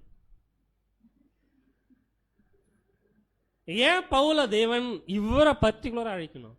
ஒருவேளை இன்னொருத்தர் யாராவது அழைச்சிருந்தோம்னு வச்சுக்கோங்களேன், அழைச்சிருந்தாருன்னா நிழலும் பொருளும் பாடமெல்லாம் நமக்கு வந்திருக்காது அவ்வளோ சீக்கிரம். நியாயப்பிரமாணத்துக்கான இன்டர்பிரேஷன் நமக்கு வந்திருக்காது, புரியுதுங்களா? இன்னொருத்தர் அழைச்சிருந்தாருன்னா அவருக்கு என்ன தேவன் சொல்லி கொடுத்துருவோம், முதல்ல நியாயப்பிரமாணத்தை கற்றுக்கோ, கற்றுக்கிட்டதுக்கு அப்புறம் என்ன பண்ணு, நீ இன்டர்பிரேஷன் கொடு, அப்படி அது ஒரு ப்ராசஸ், இல்லைங்களா? ஆனால் பவுல கூட்டர்னா வைராக்கியம் எல்லாமே தீவிரமா தேவனுக்காக வேலை செய்யறது, நியாயப்பிரமாணங்களை கற்று தேர்ந்த ஒரு ரொம்ப தெளிவான ஒரு சகோதரன் யாருன்னு பார்த்தோம்னா பவுல். அவர் கூப்பிட்டா அப்படியே அந்த பச்சை கற்பூரம், அதாவது எப்படி ஏத்தின உடனே ஃபயர் வந்துடும்ல, அந்த மாதிரி ட்ரூத்தை சொன்ன உடனே அப்படியே என்ன பண்ணுவார் அப்படின்னா கேட்ச் பண்ணுவார். அதான் பவுல். மறுபடியும் நியாயப்பிரமாணம் சொல்லி கொடுத்து அதுக்கப்புறம் கற்றுக்கோப்பான்லாம் இல்லை. அப்படிப்பட்ட ஒரு சகோதரனை கூப்பிட்டு என்ன பண்ணியிருக்காருன்னா, கண்ணு சரியா ஒரு 25% கண்ணு தெரியும். ஸோ அவருடைய கண்ணை பார்க்குறதுக்கே பார்க்க முடியாத அவருடைய முகத்தை இப்படி தான் பிரதர்ஸ் எல்லாம் கொடுக்குற ஒரு விஷயங்கள். அது மட்டும் இல்லை, கலாத்தியர் நிருபம் எழுதும்போது கூட என் கைப்பட எவ்வளோ பெருசு எவ்வளோ எதிர்க்கும் பார்த்தீங்களா அப்படின்னு சொல்லுவார். ஏன் மற்ற நிருபங்கள்லாம் இவர் சொல்லி இன்னொரு சீசன் எழுதுனது, ஆனால் இந்த நிருபம் இவர் கைப்பட எழுதுனது. ஏன்னா அவ்வளோ பிரச்சனை கலாத்தியர் நாட்டில் போயிட்டு இருக்கு இல்லைங்களா? இப்படி இவ்வளோ பெரிய சாக்ரிஃபிஷியல் லைஃப் பவுலுக்கு. அப்போ அவருக்கு வித்தியாசம் கொடுக்கணும்ல இல்லைங்களா? மார்பிளே சாய்ந்து கொண்டு அன்பான சீசன் ஆகிய யோவான் கடைசி வரைக்கும் இருந்து AD 36 அப்புறம் மரிச்சார் இல்லைங்களா? ஸோ இவர் கொடுக்குற மகிமையும் வேற, மகிமையில வித்தியாசங்கள் இருக்கு. 12 பேருக்கு கொடுக்குற அந்த ஒரு விஷயமும் வேற. எப்படி பிரதர் இதெல்லாம் நம்ம சொல்ல முடியுது? இதுக்கு ஏதாவது வசனங்கள் இருக்கா? ஒரே ஒரு வசனம் தான் படிச்சிருக்கோம், தானியேலில் படிச்சிருக்கோம், 1 கொரிந்தியர் 15ஆம் அதிகாரம் 41வது வசனம். வேற ஏதாவது மகிமையில வித்தியாசங்கள் இருக்குன்னு ஏதாவது வசனங்கள் இருக்கா? தேடி பார்க்கலாம் இல்லைங்களா? எல்லாருக்கும் ஒரே அளவில் வைராக்கியம் இருக்குமா? இருக்காது. எல்லாருக்கும் ஒரே அளவில் உண்மைத்தன்மை இருக்குமா? இருக்காது. எல்லாருக்கும் ஒரே அளவில் ஒரு பாடுகள் வருமா? சிலருக்கு பாடுகளே வராது. சிலர் பாடுகள் தான் வாழ்க்கையே. சிலர் கொஞ்சம் கொஞ்சம் பாடுகள் வந்துட்டு போகும் இல்லைங்களா? சிலர் தீவிரமாக தேவனுடைய வேலை செய்வாங்க, சிலர் கொஞ்சம் என்ன பண்ணுவாங்கன்னா பொறுமையாக, சிலர் லேட்டாக என்ன பண்ணுவாங்கன்னா கேட்ச் பண்ணுவாங்க, சிலர் இமீடியேட்டாக பிக்கப் பண்ணுவாங்க. எல்லாத்துலேயும் வித்தியாசங்கள் இருக்குது இல்லைங்களா? இதை வசனம் வாசிக்கலாம் பாருங்க. ரோமர் 8ஆம் அதிகாரம் 37ஆம் வசனத்தில், இவைகள் எல்லாவற்றிலேயும் நாம் நம்பில் அன்பு கூறுவராலே முற்றும் ஜெயம் கொள்ளுகிறவர்களா இருக்கிறோமே. இங்க என்ன வித்தியாசம் இருக்கீங்க? கண்டுபிடிச்சிட்டோம் பாயிண்ட் இல்லைங்களா? அநேக வார்த்தைகள் இந்த 1,44,000 பேரை பத்தி எழுதப்பட்டிருக்கிற அந்த ஓவர் கமர்ஸ் அப்படின்னு சொல்லப்பட்டிருக்கும், ஜெயம் கொள்ளுகிறவர்கள் அப்படின்னு சொல்லப்பட்டிருக்கும். ஆனா இங்க எப்படி சொல்லப்பட்டிருக்குன்னா முற்றும் ஜெயம் கொள்ளுகிறவர்கள். இது மோர் தென் கன்க்யூரஸ் இல்லைங்களா? ஸோ ஜெயம் கொள்ளுகிறவர்கள் யாருன்னு பார்த்தோம்னா திரள் கூட்டம் தான் ஜெயம் கொள்ளுவாங்க. ஜெயம் கொள்ள மாட்டாங்களா? ஜெயம் கொள்ளுவாங்க. ஏன்? அதாவது பூமியில ஜனங்கள் ஜீவனை பெறுவாங்கல்ல, அவங்களும் என்ன பண்ணுவாங்க? ஜெயம் அப்படின்னு சொல்ல முடியுமான்னு தெரியல, நான் வசனங்கள் ஞாபகம் இல்லை இல்லைங்களா? ஆனால் மெயினாக திரள் கூட்டத்துக்கு நேரங்கள் வித்தியாசங்கள் இருக்குது, வெவ்வேறு கால சூழ்நிலையில் அவங்களுக்கு நடக்கும். அங்கே கஷ்டப்பட்டு ஜெயம் கொள்வாங்க. நமக்கு என்ன தெரியுங்களா? ஜெயம் கொள்கிறவர்கள் அந்த 1,44,000 பேர், அதில் முற்றும் ஜெயம் கொள்கிறவர்கள் யார் அப்படின்னு பார்த்தோம்னா அவருடைய பலியின் ஜீவியம், அவருடைய வைராக்கியம், இதெல்லாம் ரொம்ப அதிகமாக இருக்கும். இதான் பிரதர் அங்கே ரொம்ப அழகாக எழுதியிருக்காங்க, மோர் தென் கான்க்யூரர்ஸ். அதுக்கு என்னென்ன கமெண்ட்ஸ் அப்படின்னா, அதாவது மோர் தென் ஓவர் கம்பர்ஸ் அப்படின்னா என்ன அர்த்தம்? ஜெயம் கொள்ளுகிறதை மேலே, அதுக்கு மேலே வார்த்தை பாருங்கள், இங்கிலீஷ் ரொம்ப அழகாக இருக்குது இல்லைங்களா? அதாவது ஜெயிக்கிறவங்க இருக்காங்கல்ல, ஜெயம் கொள்கிறவர்கள் இருக்காங்கல்ல, அதுக்கும் மேலே அப்படின்னா என்ன? ஜெயம் கொள்கிறவங்க இருக்காங்க, அதில் வித்தியாசங்கள் இல்லைங்களா? ஹையஸ்ட் சென்ஸ், அதாவது பலி செலுத்துவதற்கு வாலண்டியராக என்ன பண்ணுவாங்க அப்படின்னா அவங்க பலி செலுத்துவாங்க. செல்ஃப் சாக்ரிஃபைஸ், வாலண்டியர்லி இல்லைங்களா?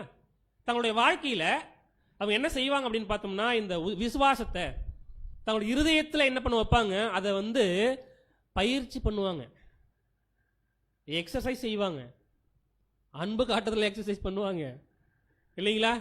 Hold to the divine promises, தங்களுடைய இருதயத்தில் அதாவது ப்ராமிசஸை, வாக்கு தத்தங்களை தங்களுடைய ஜீவனை போல எண்ணுகிற ஜனங்கள் அவங்க. அதான் நாம இல்லைங்களா? ஸோ ஜெயம் கொள்வதற்கும் தாண்டி இவர்கள் வைராகியத்தை வைக்கிறாங்கன்னா என்ன? எக்ஸ்ட்ரா ஒரு பிஞ்ச், கரெக்டுங்களா? எக்ஸ்ட்ரா கொஞ்சம் ஏதோ இதான் நம்ம பார்க்குறோம். சில வசனங்களை படிக்கும்பொழுது வெளிப்படுத்தின விசேஷம் 2:26 ஜெயம் கொண்டு முடிவு பரியந்தம் என் கிரியைகளை கை கொள்ளுகிறவன் எவனோ அவனுக்கு நான் பிதாவினிடத்தில் அதிகாரம் பெற்றது போல ஜாதிகள் மேல் நான் என்ன பண்ணுவேன் அப்படின்னா அதிகாரம் கொடுத்தேன். இது ஆண்டவராக இயேசு கிறிஸ்து என்ன பண்ணியிருக்காரு அப்படின்னா பேசியிருக்காங்க. ஓகேங்களா? ஆண்டவராக இயேசு கிறிஸ்து பேசியிருக்காங்க. மத்திய 5ஆம் அதிகாரத்தில் 41ஆவது வசனம் வாசிக்கலாம். மத்திய 5ஆம் அதிகாரம் 41வது வசனம். ஒருவன் உன்னை 1 மைல் தூரம் வர பலவந்தம் பண்ணினால் அவனோடு 2 மைல் தூரம் போ. ஒருவன் உன்னை 1 மைல் தூரம் பலவந்தம் பண்ணினால் நீ எவ்வளவு தூரம் நடக்கணும்? 2 மைல் தூரம் போ. ஸோ ஜெயம் கொள்கிறது ஒன்று இருக்கு, அவர் முற்றும் ஜெயம் கொள்கிறதுனா அது கூட மேலே, அதுக்கு மேலே தாண்டி இல்லைங்களா? அப்படின்னா இந்த உடன்படிக்கையை நிறைவேற்றுவதற்காக தேவன் கொடுக்கிற ஒரு விஷயம் அந்த மகிமை. அந்த உடன்படிக்கையை எந்த விதத்தில் நாம் அதை நிறைவேற்றுகிறோமோ அந்த விதத்தின் அடிப்படையில் நம்ம என்னெல்லாம் செய்கிறோமோ அதன் அடிப்படையில் என்ன கிடைக்கும் அப்படின்னா நமக்கு அந்த மகிமையில் வித்தியாசத்தை பண்ணுவார் இல்லைங்களா? ஸோ நம்மளுடைய இந்த பூமியில் நம்ம வாழ்கிற வாழ்க்கையில் நம்ம நிறைவேற்றுவதற்கு, இந்த உடன்படிக்கை நிறைவேற்றுவதற்கு ஓடுறோம்ல, எல்லாரும் ஒரே மாதிரி ஓடுறோமா? இங்கே சின்ன ஒரு பேசிக்கான ஒரு விஷயத்திலே நம்ம என்ன பண்ணலாம், அதை கண்டுபிடிச்சிடலாம் இல்லைங்களா? இந்த பூமியில் தங்களுடைய உடன்படிக்கை நிறைவேற்றுவதற்கு நம்ம ஓடும் பொழுது நம்முடைய வாழ்க்கையில் என்ன இருக்கு? வித்தியாசங்கள் இருக்கு இல்லைங்களா? நிறைய வித்தியாசங்கள் இருக்கு. ஆனால் அந்த வித்தியாசங்களை அடிப்படையில் தான் தேவன் என்ன செய்தார்னா மகிமையிலும் வித்தியாசம் கொடுக்குறார். ஆனால் கணம், அழியாமை, சாகாமை எல்லாம் ஒன்று தான். ஆனால் அந்த நிலை, ஸ்தானம், 2வது ஸ்தானத்துக்குரிய முக்கியத்துவம், 3வது ஆர்பிட், அந்த வரம்பு, இவைகளில் தான் முக்கியத்துவம் இது வித்தியாசங்கள் இருக்குது இல்லைங்களா? சில பாயிண்ட்ஸ் நம்ம பார்க்கலாம்.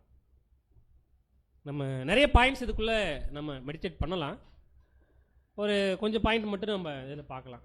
எப்படிப்பட்டதான ஒரு வித்தியாசங்கள் நிறைந்த ஒரு பலியின் ஜீவியம். ஃபர்ஸ்ட் பாயிண்ட் ஜீல், வைராக்கியம் இல்லைங்களா? கிரேட் ஜீல், வைராக்கியம் இருக்கிறோம், உயர்ந்த, அதாவது அதிகபட்சமான ஒரு வைராக்கியம் இருக்கா? அப்போ கொஞ்சமாக வைராக்கியம் இருந்தால் 1,44,000 பேர் போயிடலான்னு நம்ம என்ன பண்ண முடியாது, என்ன முடியாது. அதாவது நம்ம எப்படி புரிஞ்சுக்கணும்னா, நம்ம அதாவது பாவம் கொஞ்சம் கொஞ்சமாக செஞ்சிட்டு இருப்போம் இல்லைங்களா? பாவமே செய்யாதவங்களுக்கு தேவன் என்ன பண்ணுவார், அங்கே நல்ல மகிமை கொடுத்துருவாரு. கொஞ்சம் கொஞ்சம் பாவமே செஞ்சுக்கிட்டு இருக்கலாம், அதில் என்ன பண்ணுவார், மகிமையில் கொஞ்சம் வித்தியாசப்படுத்தி கொஞ்சம் மகிமையில் கொடுத்துருவாருலாம் நினைக்கூடாது. அந்த உடன்படிக்கை நிறைவேற்றுவதற்கே என்ன செய்யணும்னா நம்ம வாழ்க்கையில் இருக்கிற எல்லா பாவங்களும் போகணும். புரியுதுங்களா? நம்ம செய்கிற தவறுகள், எல்லா தவறுகளையும் நம்ம விட்டு நம்ம சரியா ஜீவித்தாதான் என்ன நடக்கும் அப்படின்னு பார்க்கும்பொழுது அந்த உடன்படிக்கை நிறைவேற்றணும்னு அர்த்தம். ஓகேங்களா? அந்த உடன்படிக்கை நிறைவேற்றுவதில் நம்ம என்னென்ன பண்ணியிருக்கோம் இல்லைங்களா? இதான் எபிரேயருக்கு நிருபத்தில் ரொம்ப அழகாக என்ன பண்ணியிருக்காரு அப்படின்னா பவுல் எழுதியிருக்கார். சூப்பரான வசனம். எபிரேயர் 6ஆம் அதிகாரம் 10வது வசனம் நம்ம வாசிக்கலாம். ஏனென்றால் உங்கள் கிரியையையும் நீங்கள் பரிசுத்தவான்களுக்கு ஊழியம் செய்ததினாலும் செய்து வருகிறதினாலும் தமது நாமத்திற்கு காண்பித்த அன்புள்ள பிரயாசத்தையும் மறந்து விடுகிறதற்கு தேவன் அநீதி உள்ளவர் அல்லவே. இங்க என்ன சொல்றாருன்னா, உங்கள் கிரியையும் நீங்கள் பரிசுத்தவான்களுக்கு ஊழியம் செய்ததினாலும் செய்து வருகிறதுனாலும் தமது நாமத்திற்கு காண்பித்த அன்புள்ள பிரயாசத்தையும் மறந்து விடுவதற்கு தேவன் யார் இல்லை, அநீதி உள்ளவர் இல்லை. அப்படின்னா என்ன பண்ண மாட்டாரு, நீதியுள்ள தேவன். அப்படின்னா அந்த உடன்படிக்கையை நிறைவேற்றுவதற்கு எவ்வளோ பிரயாசப்பட்டாங்களோ, எவ்வளோ அவங்க வைராக்கியத்தோட வாழ்ந்தாங்களோ, எவ்வளோ உண்மைத்தன்மையை அவங்க காண்பிச்சாங்களோ அதற்கு தகுந்த மாதிரி என்ன பண்ணுவாருன்னு மகிமை கொடுப்பார் இல்லைங்களா? சிலர் என்ன பண்ணலாம் அப்படின்னு பார்க்கும்பொழுது நல்லா எல்லா பாவங்களையும் விட்டோடி சரியா என்ன பண்ணலாம் அப்படின்னா கிறிஸ்துவுக்காக தன்னை அர்ப்பணித்து வாழ்ந்து கொண்டிருக்கலாம், அந்த ஒரு முத்திரிக்கப்பட்ட நிலைமைக்குள்ள கூட போகலாம். ஆனாலும் அவர்கள் வாழ்ந்த அந்த பலியின் ஜீவியமானது எப்படி இருக்கும் அப்படின்னா இன்னொருத்தர் வாழ்ந்த மாதிரி இருக்காது. ஓகேங்களா? இன்னொருத்தர் அதே மாதிரி தான் தேவனுக்காக நல்லா வாழ்ந்திருக்கலாம், நல்லா ஓடி இருக்கலாம், அந்த சீல்டு முத்திரிக்கப்பட்ட நிலைமைக்கு போயிருக்கலாம். ஆனாலும் 2 பேருக்குள்ள இருக்கிற அந்த பலியின் ஜீவியத்தில் நிறைய வித்தியாசங்கள் இருக்கு. அப்படின்னா தேவன் என்ன பண்ணுவாரு, நீதி உள்ளவர் தானே. அப்போ மகிமை ஒன்று தான். இவங்களுக்கு வித்தியாசப்படுத்துவார், இவங்களுக்கு கண்டிப்பாக வித்தியாசப்படுத்துவார். அதில் எந்த மாற்ற கருத்தும் இல்லை. வசனங்கள் நிறைய இருக்கு இல்லைங்களா. அடுத்து பலியின் ஜீவியம். எப்படிப்பட்டதான பலியின் ஜீவியம் வாழணும்? நீங்க பாயிண்ட் சொல்லுங்க.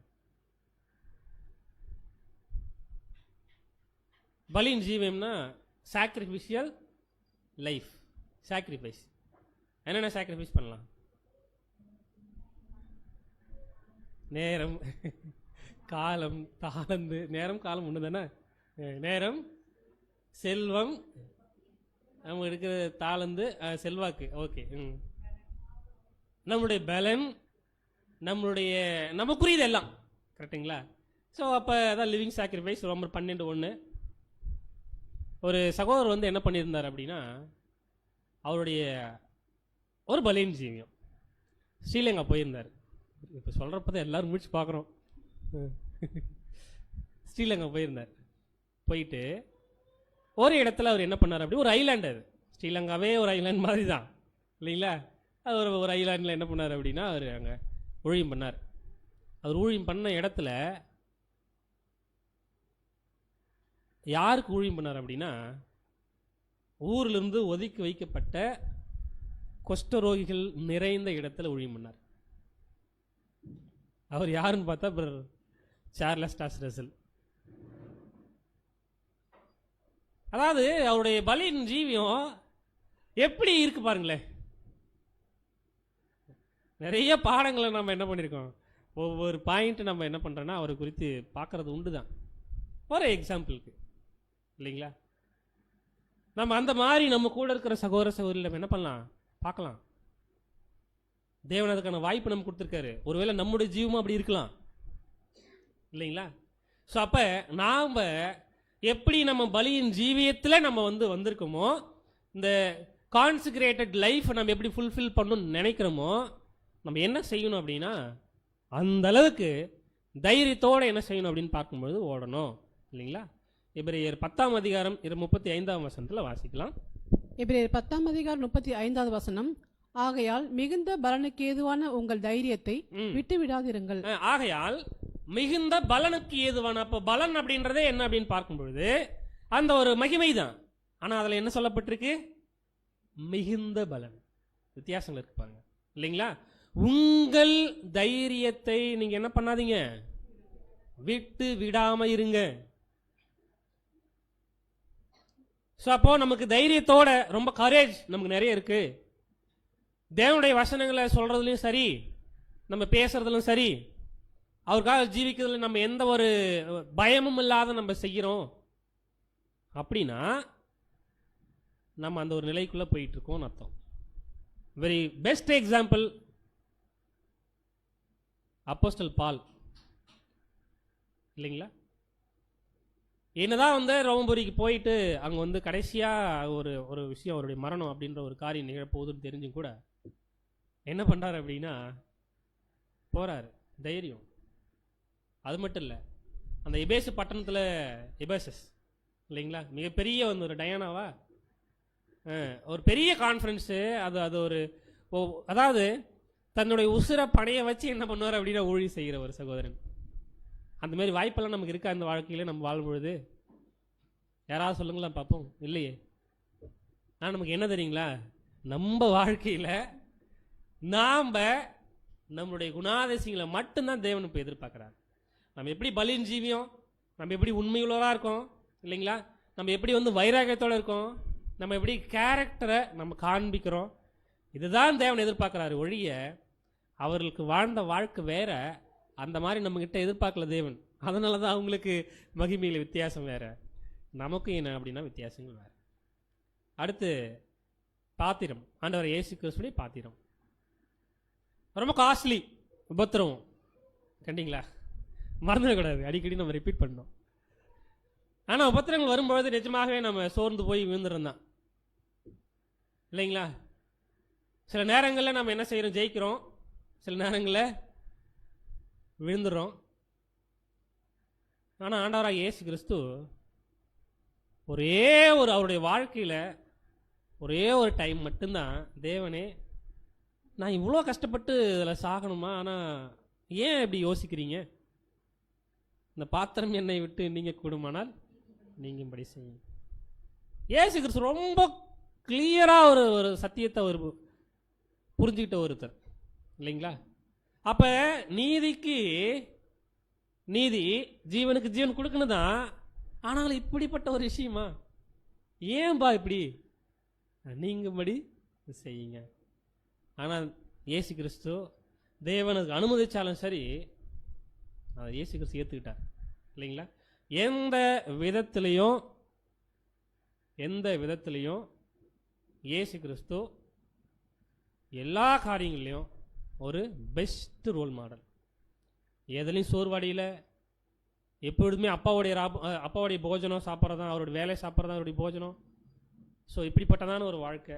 அடுத்து நம்ம வாழ்கிறது, அது சாகிறதுக்கு முன்னாடி வரைக்கும் இருக்கிற அந்த உண்மைத்தன்மை சொன்னோம்ல, இப்போ கொஞ்ச நேரத்துக்கு முன்னாடி நாம் தான் பாயிண்ட் சொன்னோம்.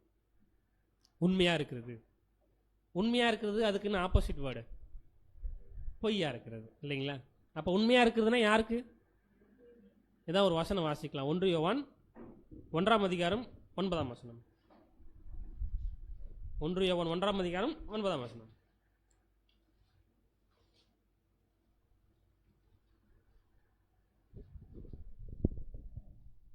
1 யோவான் 1:9.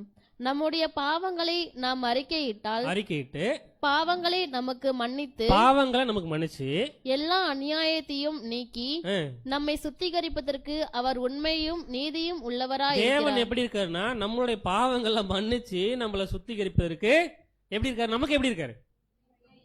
நமக்கு அவர் உண்மையில இருக்காரு இல்லைங்களா? நாம அவர் வேலை நம்ம உண்மை உள்ளவர்களா, யுவர்ஸ் ஃபெய்த்ஃபுல்லி இல்லாமல் அந்த ஃபெய்த்ஃபுல்லை எடுத்துட்டு, அந்த ஃபெய்த் அப்படின்றதுல ஒரு 2 லெட்டர் எடுத்துட்டு வச்சுக்கோங்களேன், பாதி தான் இருக்கும். அது பேர் என்ன பண்ணுறோம்? பொய் இல்லைங்களா? ஸோ அப்போ உண்மை உள்ளவர்களா நாம் இந்த பூமியில் வாழ்கிற வரைக்கும் தேவன் நமக்கு உண்மையாக இருக்கார் அப்படின்னா, அவருக்கு நாம் இந்த பூமியில் வாழும்பொழுது என்ன செஞ்சு, என்ன ஒபீடியண்ட்டாக, என்ன உண்மையாக தேவனுக்கு இருந்தோம் அப்படின்றது ரொம்ப ரொம்ப முக்கியமாக இருக்கு அன்பான சகோதரிகளே. அடுத்து இந்த ஒரு திராட்சை செடி, அதனுடைய கொடி, கனிகள், கலாத்தியர் 5:அதிகாரத்தில் சொன்னப்பட்ட ஆவியின் கனிகள் இல்லைங்களா? அப்போ என்ன செய்யணும்? நாம கனி கொடுக்கணும். அப்போ ஒருத்தர் என்ன பண்ணுவார்னா கனி நல்லா கொடுப்பாரு, இன்னொருத்தர் கனி இன்னும் அதிகமாக கொடுப்பாரு இல்லைங்களா? ஆனால் நல்லா கொடுத்தவர் சகோதரனுக்கு ஜெயம் கொள்ளுதல் கிடைச்சிடும். இன்னும் அதிகமாக கொடுத்தவருக்கு என்ன ஆகும்? மகிமையில் வித்தியாசம் இருக்கும் இல்லைங்களா? தேவன் ரொம்ப அழகாக அந்த ஓமையில் கூட ஆண்டவர் இயேசு கிறிஸ்து பேசும்பொழுது, நீங்கள் மிகுந்த கனிகளை கொடுக்கறதுனால, பாருங்களேன், கனிகளை கொடுக்கறவங்க யாருன்னா ஜெயம் கொள்றவங்க. புரியுதுங்களா விஷயம்?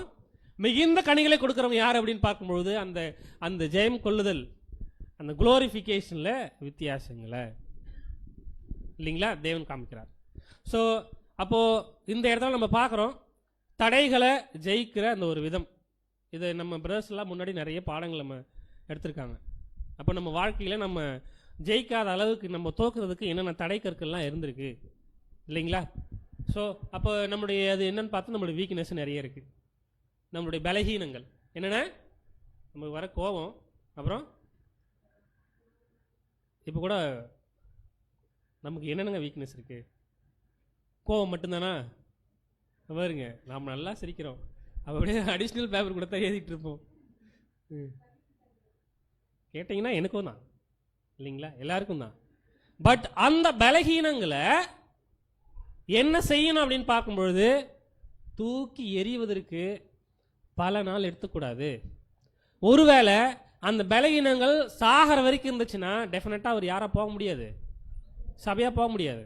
ஒருவேளை அந்த சகோதரனோ அந்த சகோதரிக்கிட்டே பலகீனம் வந்து கான்சிகரேட் பண்ணி ஒரு 10 வருஷம் வரைக்கும் இருக்கு. 10 வருஷம் வரைக்குமெல்லாம் எப்படி தேவன் அலோவ் பண்ணுவாரெல்லாம் நமக்கு தெரியாது. அதுக்கு முன்னாடியே அவங்களுக்கு ஜீவன் இல்லாத கூட போகலாம் இல்லைங்களா? ஸோ அப்போ நமக்குள்ள நிறைய வீக்னஸ் இருக்குது. அந்த வீக்னஸ் எல்லாத்தையும் என்ன பண்ணணும் அப்படின்னா, கொஞ்சம் கொஞ்சமாக நம்மக்கிட்ட தூக்கி போகிறதுக்கு முயற்சி செய்யணும்.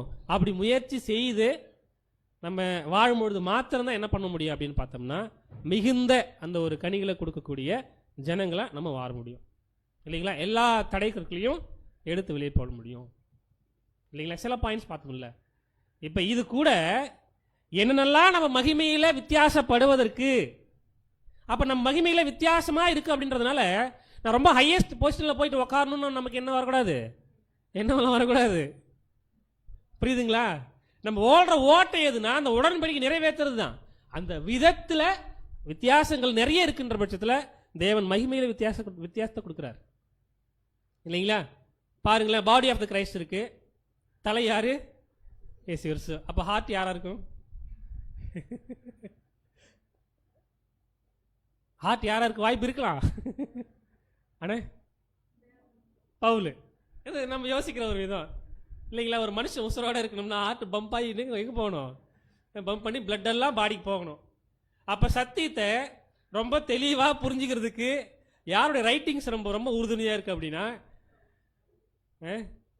பவுல் இல்லைங்களா?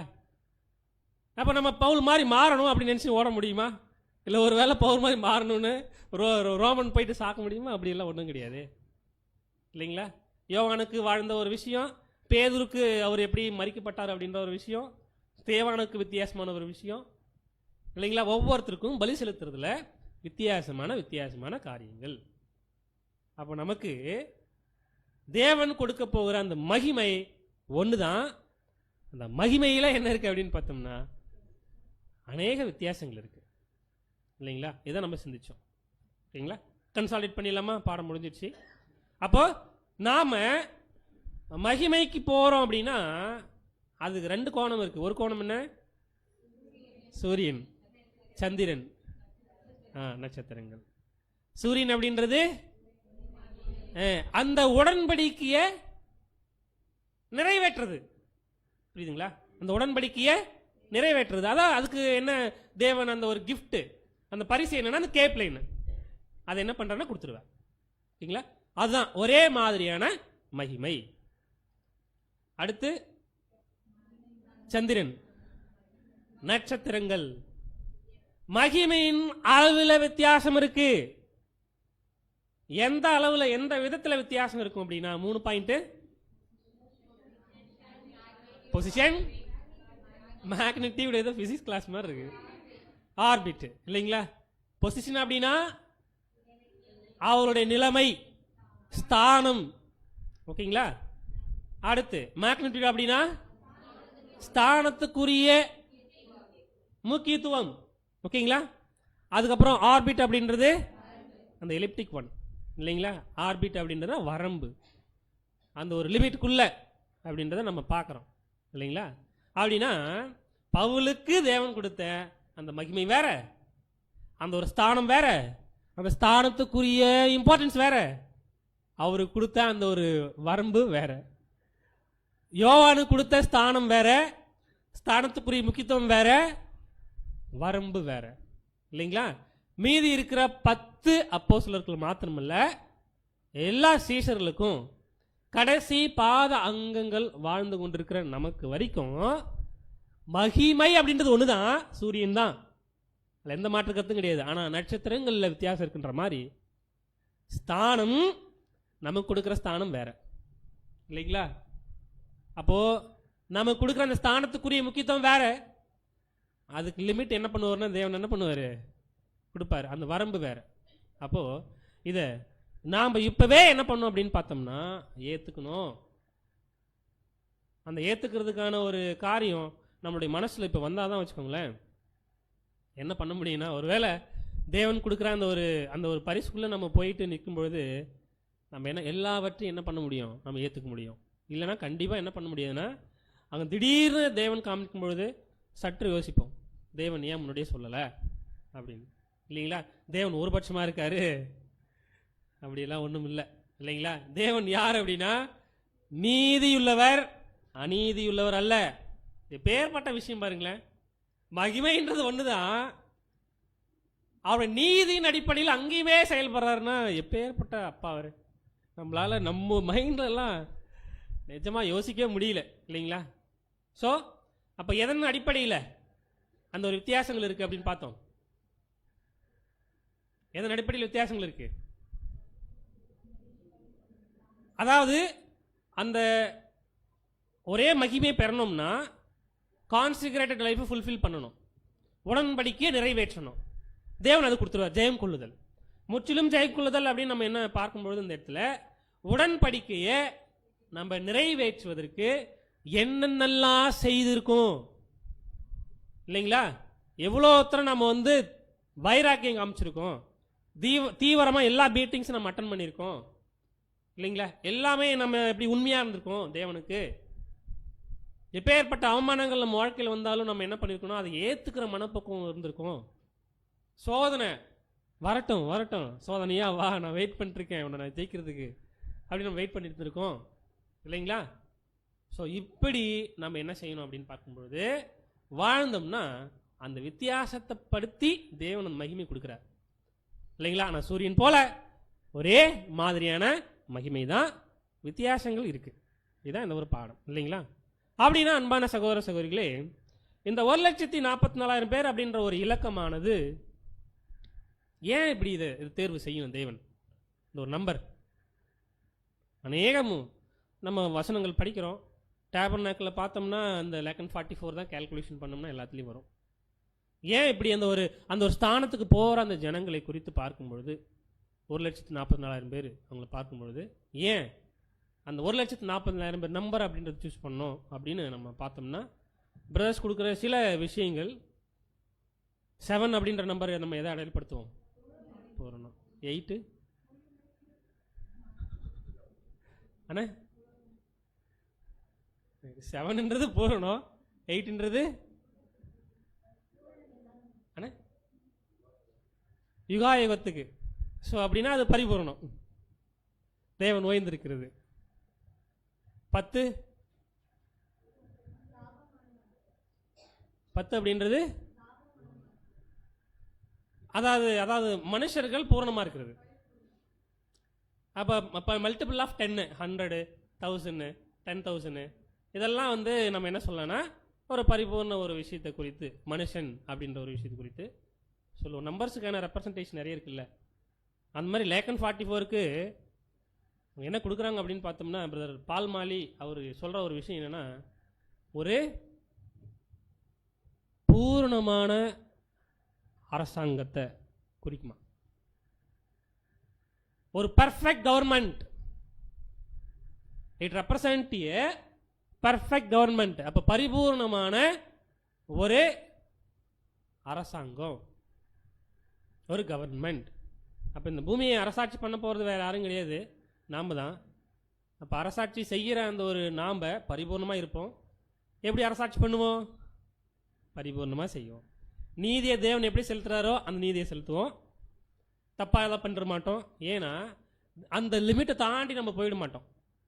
இன்னொரு யோசனையும் கூட, ஏன் இப்படி வித்தியாசங்களை தேவன் மகிமையில் படுத்துகிறார் அப்படின்னு. இப்போது இந்த யுகாயுகம் ஸ்டார்ட் ஆயிடுச்சுன்னு வச்சுக்கோமே, எல்லா மகிமைக்குள்ளே போயாச்சு, யுகாயுகம் ஸ்டார்ட் ஆயிடுச்சு. அதுக்கப்புறம் என்ன ஆகும் தெரியாது. ஏன் தெரியாது? நமக்கு வசனம் இல்லை, அவ்வளோதான். சார்ட்டில் தான் நம்ம பார்க்குறோம், அது பின்வரும் யுகங்கள், அவ்வளோதான் நமக்கு தெரியும் இல்லைங்களா? ஒருவேளை பின்வரும் யுகங்களில் 1,44,000 பேருக்கும் நிறைய கேலக்ஸி இருக்கு. அந்த கேலக்சியில் ஒவ்வொரு 1,44,000 பேரையும் ஒவ்வொருத்தவங்களை நியமிக்கலாம்ல. ஒரு இமேஜினேஷன் தான், வேற ஒன்றும் இல்லை. இதுக்கு எந்த ஒரு முகாந்திரமும் கிடையாது. சில இடங்களில் பிரதர் கூட எழுதியிருப்பாரு இல்லைங்களா? ஸோ அப்போ இந்த ஒரு கேலக்சியில் நீ தான்பா செட் ஆவ, நீ தான் இந்த மகிமை உனக்கு தான் இருக்கு, அவ்வளோதான். இந்த கேலக்சிக்கு நீ இன்னொருத்தர் நம்ம வச்சிட்டோம் அப்படின்னா அவர் செட் ஆக மாட்டார். ஸோ நீ தான் செட் ஆகணும், நீ இரு.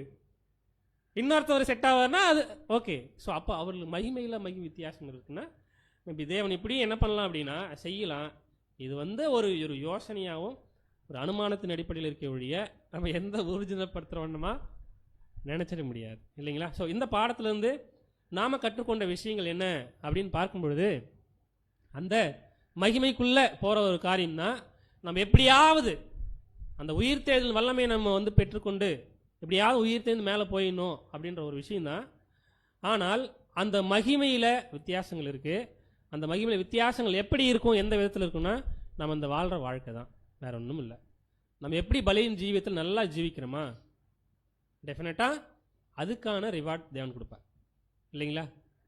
ஸோ தேவன் அநீதி உள்ளவர் இல்லை, தேவன் நீதி உள்ளவர். அப்போ நம்ம மனசில் என்ன வச்சுக்கலாம் அப்படின்னு பார்க்கும்போது, நம்ம வந்து இந்த வித்தியாசம், அதாவது வித்தியாசங்கள் இருக்குன்னா பவுல் மாதிரி நான் என்ன பண்ணேன்னா வாழ்ந்து போயிடணும், அந்த மாதிரி எண்ணங்கள் நமக்கு வந்துடக்கூடாது இல்லைங்களா? அதாவது அதில் போட்டி போட்டு போகிறது ஒரு விஷயம் இல்லை. நமக்கு என்ன ஒரு காரியம்னா மகிமையில் போயிடணும், அவ்வளோதான். அந்த சூரியனா பிரகாசிக்கிற ஒரு விஷயத்தில் போயிடணும். நீதியின் அடிப்படையில் வித்தியாச தேவன் பண்ணுவார், அவ்வளோதான் நமக்கு தெரியும். அது இதுக்கு மேலே என்ன என்ன நமக்கு தெரியாதுன்னா, நமக்கு தெரியாது நம்ம எப்படி இருப்போம், என்ன செய்ய போகிறோம் அப்படின்ற ஒரு விஷயம் இல்லைங்களா? ஸோ தேவனுடைய வலது பாரிசத்தில், கிறிஸ்துவனுடைய வலது பாரிசத்தில் அவருக்கு உகந்தவர்களாக, அவருக்கு முக்கியத்துவம் வாய்ந்தவர்களாக நம்ம இருக்க போகிறோம்னா, நிஜமாக நம்ம இந்த வாழ்க்கை எப்படிப்பட்ட வாழ்க்கையை நம்ம வாழணும் கொஞ்சம் நிதானித்து பார்க்கலாம் இல்லைங்களா? ஸோ தேவன் தாமே இக்காரியங்களை ஆசீர்வதிப்பாராக. ஆமென்.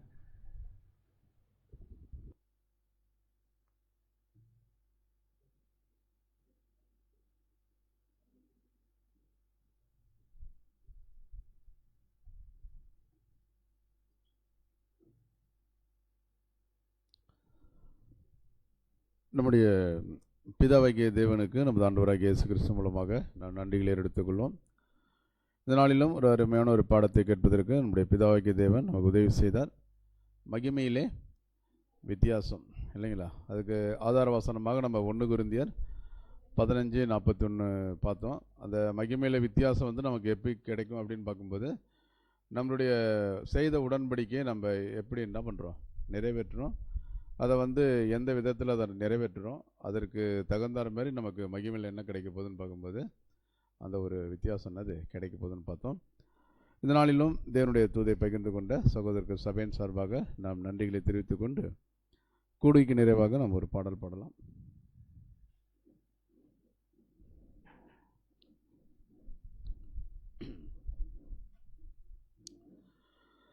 ரட்சா பெருமானே பாரும் புண்ணிய பாதம் மண்டினோ சுத்தமாக்கி சிறைத்தாரும் தேடி வந்து நிற்கிறோ.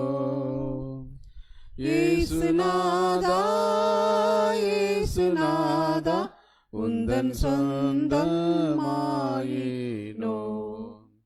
இயேசுநாதா இயேசுநாதா உந்தன் சொந்தமாயினோ.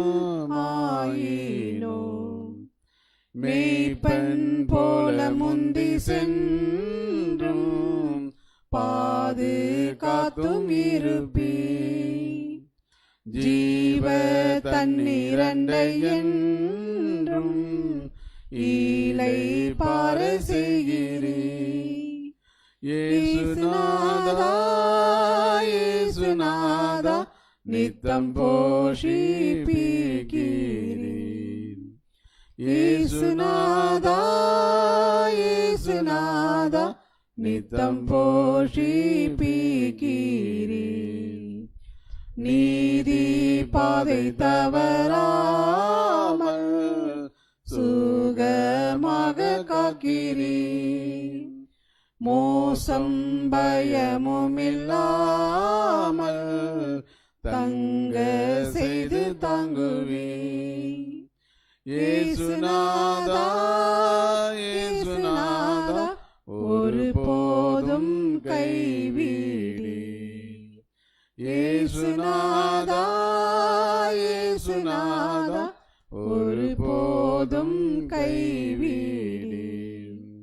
ஜீவ கால பரியந்தம் மேய்த்தும் காத்தும் வருவீர். பின்பு திவ்ய பேரானந்தம் தந்து வாழ செய்குவீர். இயேசுநாதா இயேசுநாதா ஊழிய காலம் வாழ்விப்பீர். இயேசுநாதா இயேசுநாதா ஊழிய காலம் வாழ்விப்பீர். இந்த குடிக்கு இறுதி ஜெபம் நம்முடைய சகோதரர் போஸ்கோ அவர்கள் வந்து ஜெபம் செய்வார்.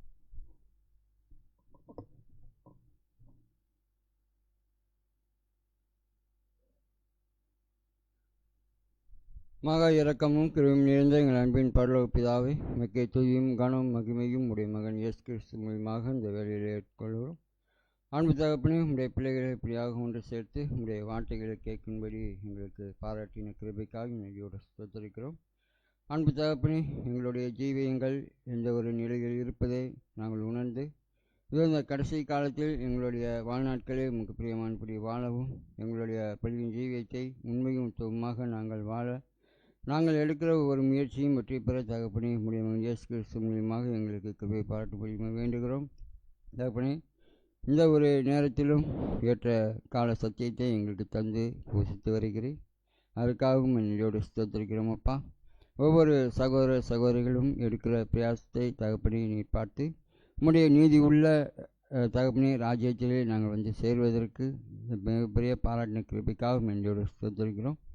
தொடர்ந்து இந்த பள்ளியின் ஜீவியத்தில் எந்த ஒரு தடையும் இல்லாத படிக்கு நாங்கள் கடந்து செல்ல நீதாமே எங்களுக்கு உதவி பண்ணும்படியாக வேண்டுகிறோம், கெஞ்சுகிறோம். இது யாவும் உடைய மகன் இயேசு கிறிஸ்து மூலியமாக ஜெபிக்கிறோம் பிதாவே, ஆமென்.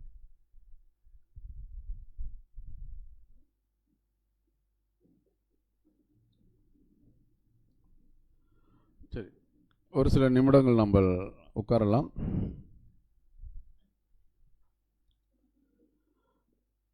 ஒரு சில அறிவிப்புகள். நமக்கு வாராந்திர கூடுகை நமக்கு செவ்வாய்க்கிழமை வந்து பார்க்கும்போது 5th வால்யூம் நம்ம சபையில் நம்ம தியானித்து கொண்டிருக்கிறோம். அதேமாரி வியாழக்கிழமை வந்து கலாத்திய நிறுவனம் போய் கொண்டிருக்கிறது. இதில் வந்து நீங்கள் பங்கு கொள்ளும்படி அன்பாய் கேட்டுக்கொள்ளப்படுகிறது. அதேமாரி பார்த்தீங்கன்னா ஊழியத்தின் நிமித்தமாக சத்யராஜ் திருச்சி போயிருக்கிறாங்க. அதேமாரி சகோதரர் ரஞ்சித் குமார் வந்து கரூர் போயிருக்கிறாங்க. அதேமாரி செல்வம் அவர் வந்து மாதர்பாக்கம் போயிருக்கிறாங்க. சகோதரர் பூபாலன் வந்து பார்த்திங்கன்னா பெரியகுளம் போயிருக்கிறாங்க. இவர்களுடைய நீங்கள் ஜெபித்து கொள்ளும்படி அன்பாய் கேட்டுக்கொள்ளப்படுகிறது. அதேமாதிரி இந்த மாதம் காட்டேஜ் மீட்டிங் யார் வீட்டில் அப்படின்னு பார்க்கும்போது சகோதரர் ரஞ்சித் குமார் வீட்டில், அவங்க வீட்டில் வந்து பார்க்கும்போது நமக்கு காட்டேஜ் மீட்டிங் இருக்குது. புதன்கிழமை. எந்த டேட் அப்படின்னு பார்த்தீங்கன்னா 11ஆம் தேதி. அதனால் காட்டேஜ் மீட்டிங்கில் அனைவரும் பங்கு கொள்ளும்படி அன்பாய் கேட்டுக்கொள்ளப்படுகிறது.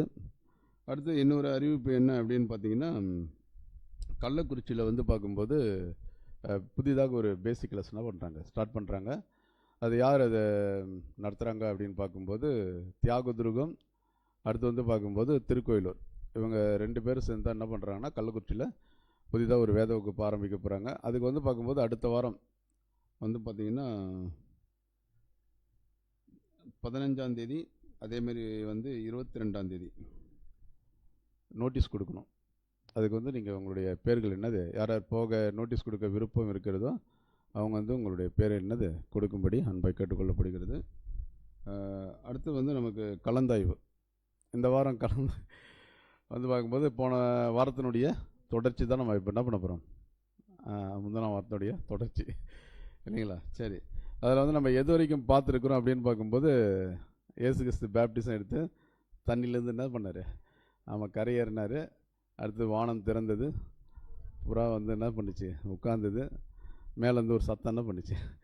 அதோடு நம்ம என்ன பண்ணிட்டோம், முடிச்சிட்டோம். அதுக்கப்புறம் பார்த்திங்கன்னா ஒரு 3 சோதனைகள் என்னது பார்க்க வேண்டியிருக்குது. அதை டீ பிரேக்குக்கு அப்புறம் என்ன பண்ண போகிறோம், பார்க்க போகிறோம். அடுத்த வாரம் உங்களுக்கு கலந்தாய்வுக்கான பகுதி என்ன அப்படின்னு தலைப்பு என்னன்னு பார்க்கும்போது புது சிருஷ்டி தனது மாம்சத்தை ஜெயங்கொள்ளுதல். அதுக்கு வந்து ரீஃபரன்ஸ் நம்பர் 5685. நீங்கள் அதை வந்து பார்க்கும்போது பிரிண்ட் அவுட் எடுத்து படித்து கொள்ளும்படி அன்பாய் கேட்டுக்கொள்ளப்படுகிறது. இப்போ வந்து டீ பிரேக் இல்லைங்களா, ஒரு 10 நிமிஷம். அதனால் மணி இப்போயே நமக்கு என்னது 11:15 ஆயிடுச்சு. அதனால் கொஞ்சம் சீக்கிரம் எல்லோரும் என்னது கூப்பிடுறதுக்கு முன்னாடியே அப்படியே வந்து உட்காந்துருங்க, ஓகேங்களா? சரி, ஒரு 1/4 மணி நேரம் எடுத்துங்க. 11:30 நீங்கள் வந்து உட்காந்துருங்க.